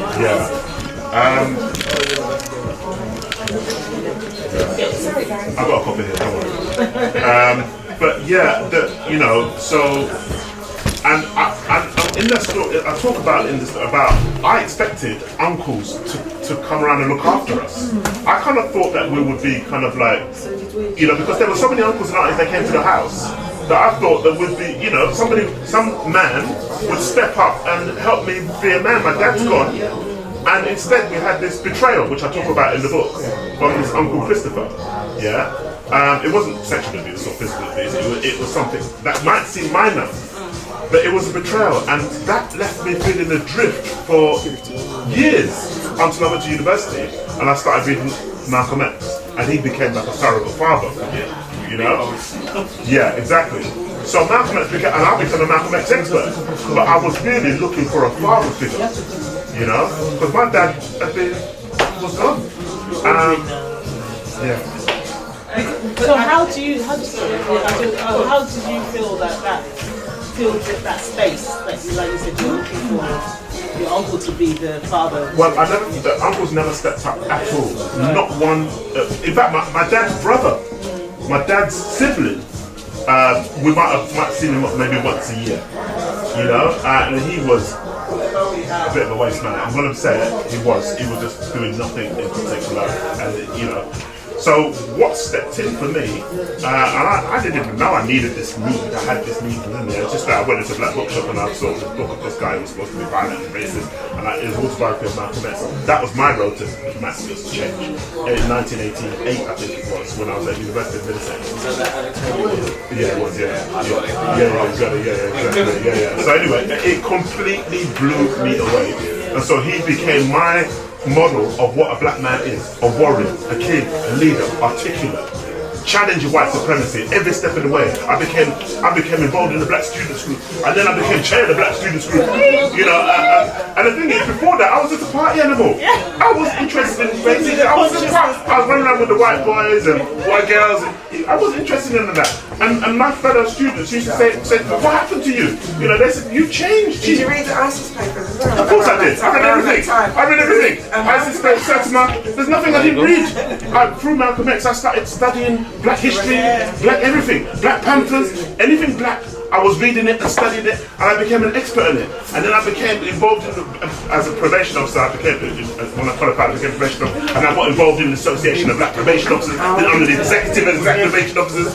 Anything black, I was involved in. Black movements, black revolution, marches, demonstrations. But then you name it. It's not Igbo. It's not Igbo. No, because there was nothing there. Yeah, exactly. There was filling that gap. It was filling the gap for culture and heritage that I didn't get. I didn't get that at home or anywhere. There was no community, there was no society. Obviously, when in the 90s we had to be. We just found each other. We found each other. Well, we knew each other, but then we found each other again back in our 20s and 30s. Yeah. And we had a few, but it was more partying than anything. There was nothing cultural, there's nothing essential, nothing grounded. So I had to find it elsewhere. And I'm glad I did, but there's still that part of me that is from Igbo land. And that is DNA. No, I think it's. I think because you were at the. You mentioned you were. So were you at the one? Yeah. I think that's one. But I remember there was a session where there was a young man. He was a child. Not a child soldier. He was a child during the Revolution and witnessed his village was bombed and he witnessed his cousin executed. So when he came, and his parents were all here. Yeah, so I just remember that. Were you in that session? Were you in that session? Were you in that room? I was running around. Oh, okay. But what his story? Catch up with videos. Yeah, what his? So basically, he was heirloom from Nigeria to Britain and joined his parents. He was just very yeah. Do you know what? His story was curated by the Nigerian Association of Artists here. There's a guy that lives in that. Seriously? I was just about to ask. And when not Chicken So his video was there, and he was talking about that. Him and his brother in it, they were both brought over. Yes. And then what they used to do is order food. Yes. Yeah. So they had a food fridge. Their parents had another child. Sorry, I'm taking over. I think it's more what happened in the room. So in unleashed a lot of Emotions, Because you remember Hassan's mom. Never Hassan.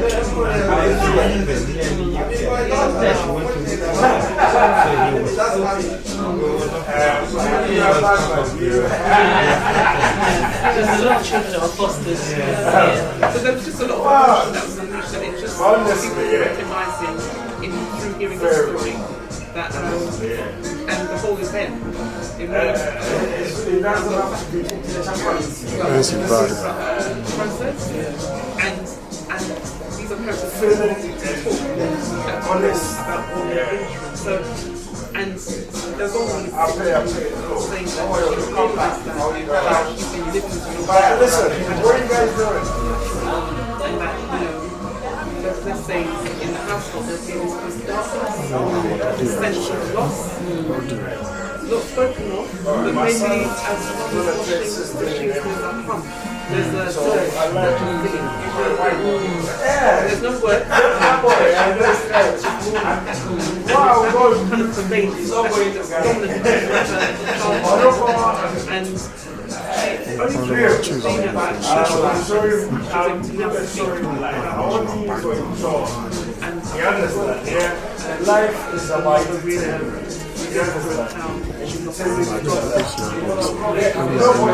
it reminds me of sometimes Nobody wants to want to darkness generally, they're just this, there's these welcome, the words are welcome, But underneath, the underlying. and the children, and the children, especially the ones that were older, they're it's there's like a market, the relationship is good, and I just feel it's like the parents dealing with trauma, or not dealing with trauma, like they haven't recognised themselves, coping, and there was a guy, a psychologist that speaks, and he talked about post-traumatic stress disorder, and how we don't recognise it in ourselves. Who recognises this word that, I don't need any counsellor, God is my counsellor. Anytime you need counsellor. I think even when my dad died, last time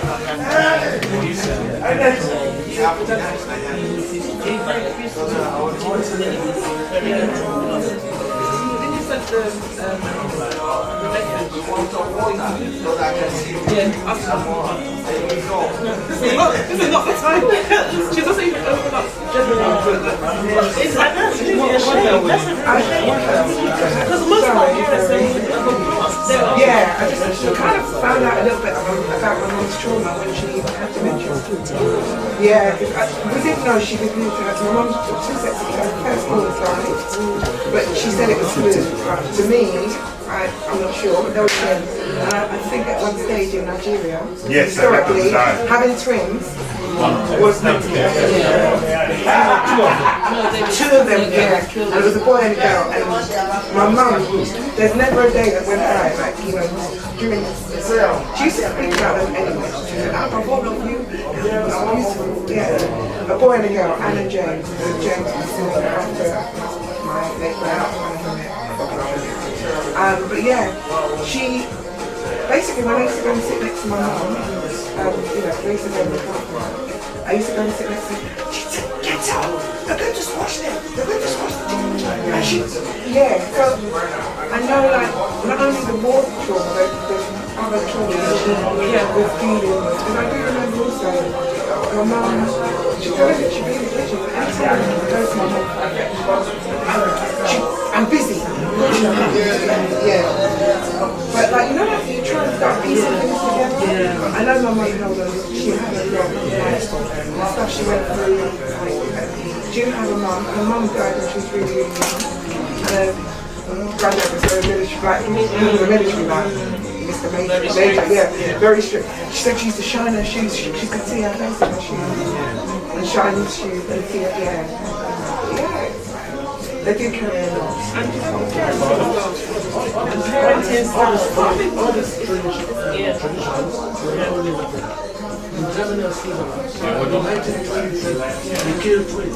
No, I know. We're not investigating old school culture. My father was a twin. unfortunately for my father, he was not the chosen twin.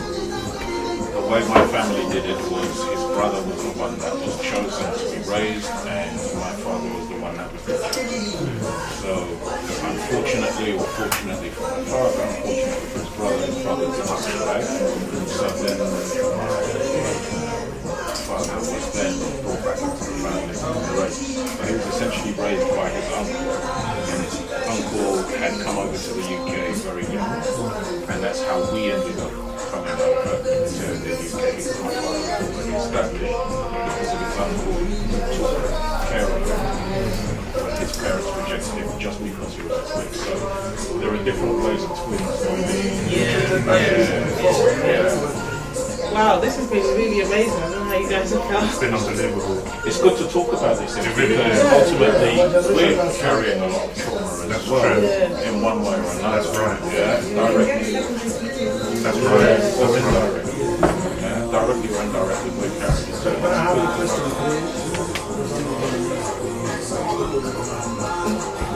it's Is there such a thing? We won't go there because where's your chewing stick and cola nut?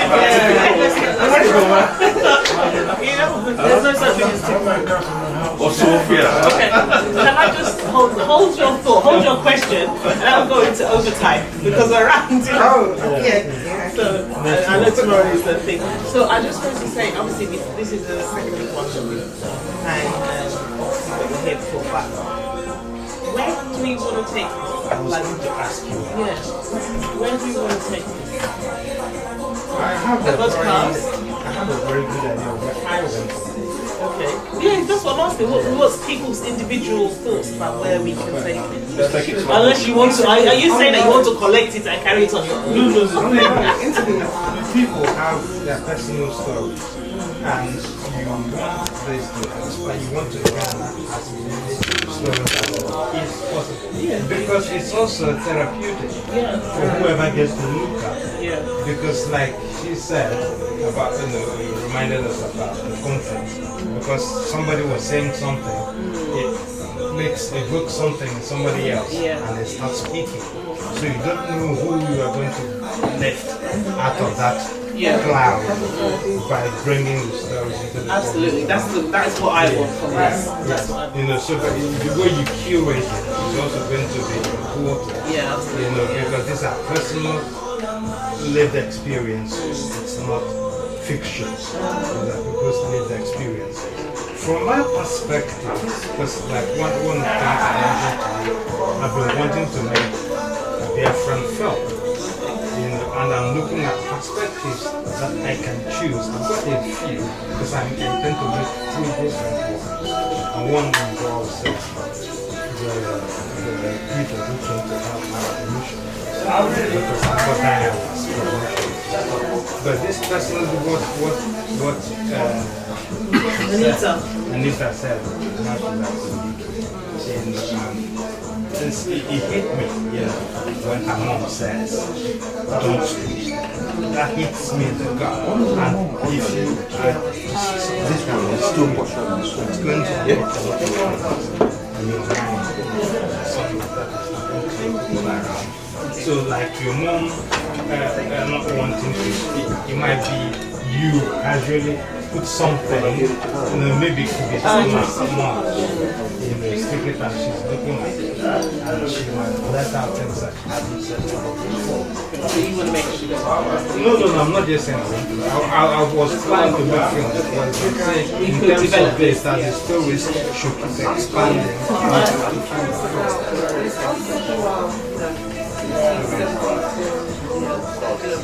First generation of but then there's the kids of now, and the kids in between.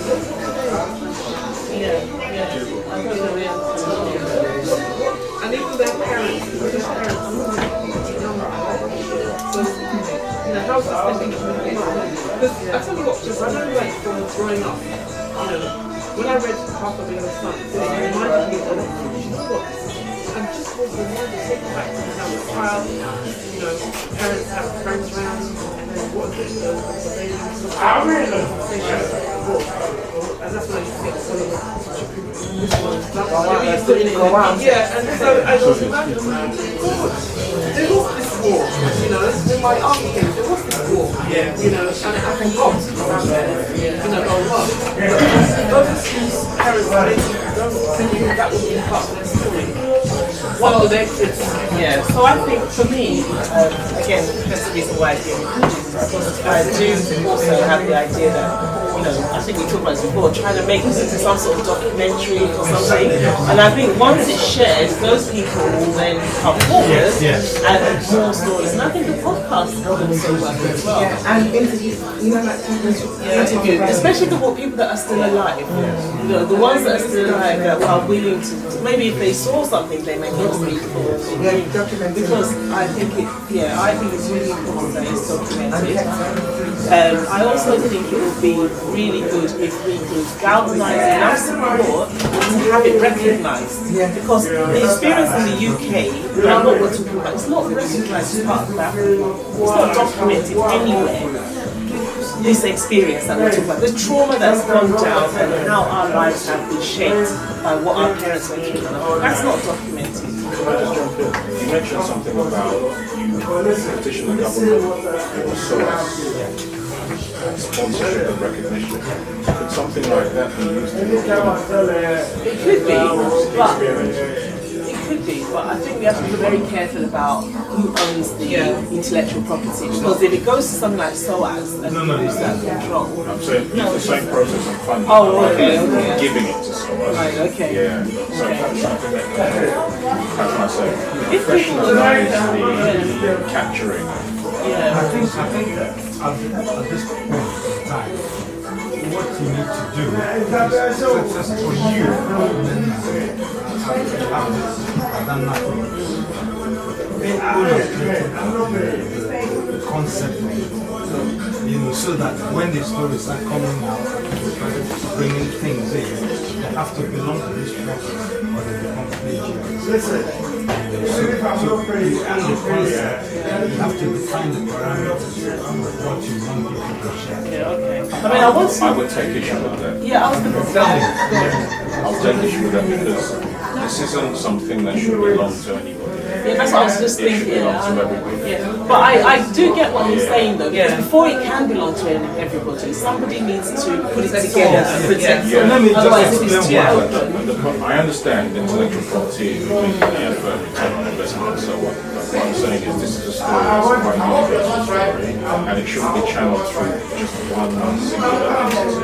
It creates a choke point, so for some reason she was no longer able to continue with this. She was too busy, she got promotion, she decided I'm selling up and I'm going back home. That funnel is no longer there. It should be as widely available for other people to capture these stories. No, it's just the parameter. I understand what you're saying. It's just the parameters within what we're working on. Otherwise, it becomes too wide. You know, and I think this is what kills a lot of projects. Actually, I think we could have a start and finish. And say once it gets to this point, it goes out. It's published.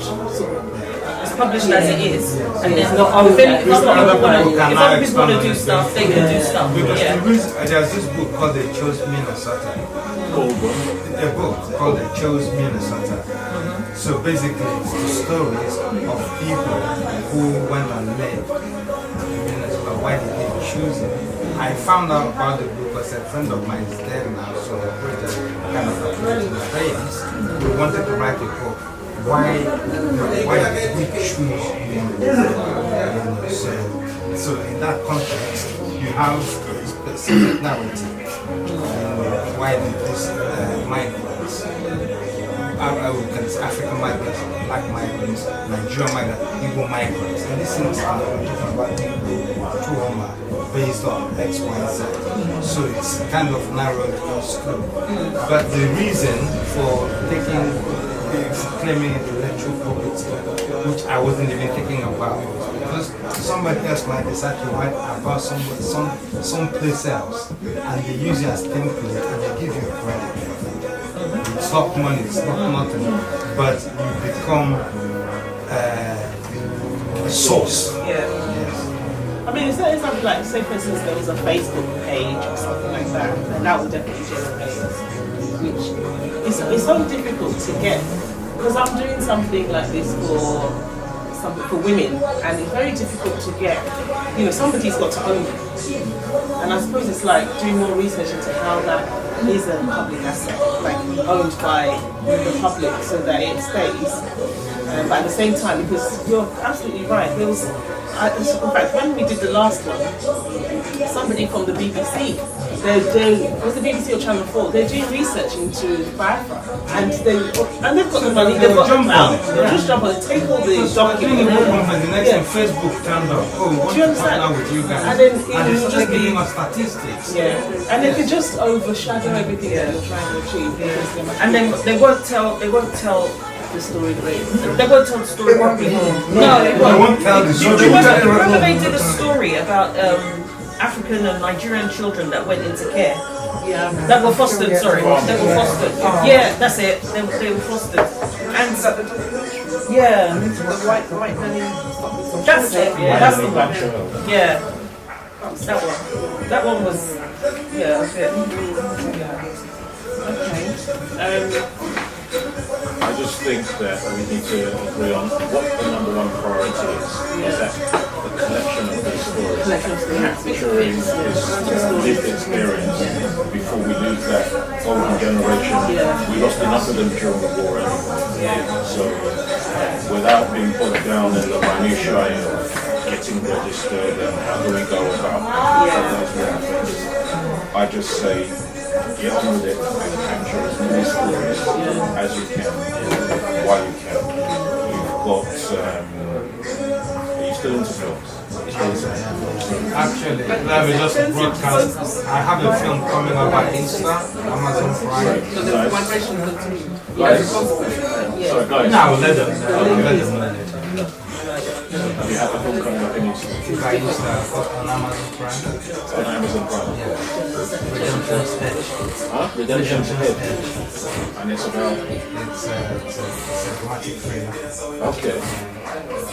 Chat was very quiet there.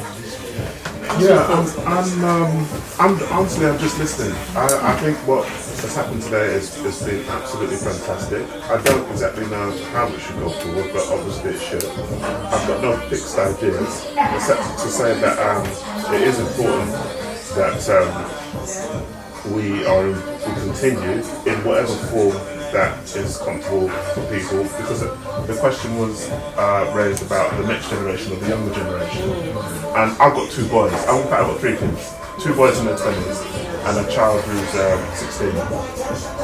I've never spoken to anyone about any of this, I'm not even sure why. The mother of my two boys is Jamaican. I'm obviously African. We split up when the boys were quite young. The mother of my daughter is white English. Took the mother to court for 8 years to try and get contact. So the point is that at some point, I do want to have these conversations with my children, and I want to take them to Nigeria. I want them to understand what we as the Africans went through, as Igbo people. I want them to be proud of that heritage. I think this conversation today has made me want to write stories about it. It's made me want to. I will do. I've touched upon the little story of my personal. But this has really fired me up again to think, hold on, this is powerful legacy stuff that we're going to lose if we don't find some way of capturing it. And there'll be nothing for our children. Because if you've got children in Igbo land who don't even speak Igbo, and so much of the stories and cultures is held in the language, then we are on a losing streak already. So from stories, discussions, forums, whatever it is, we've got to capture it. Because I believe that Igbo people are special. I'm sorry. I think we're special. That's what it is. We're from the place of God.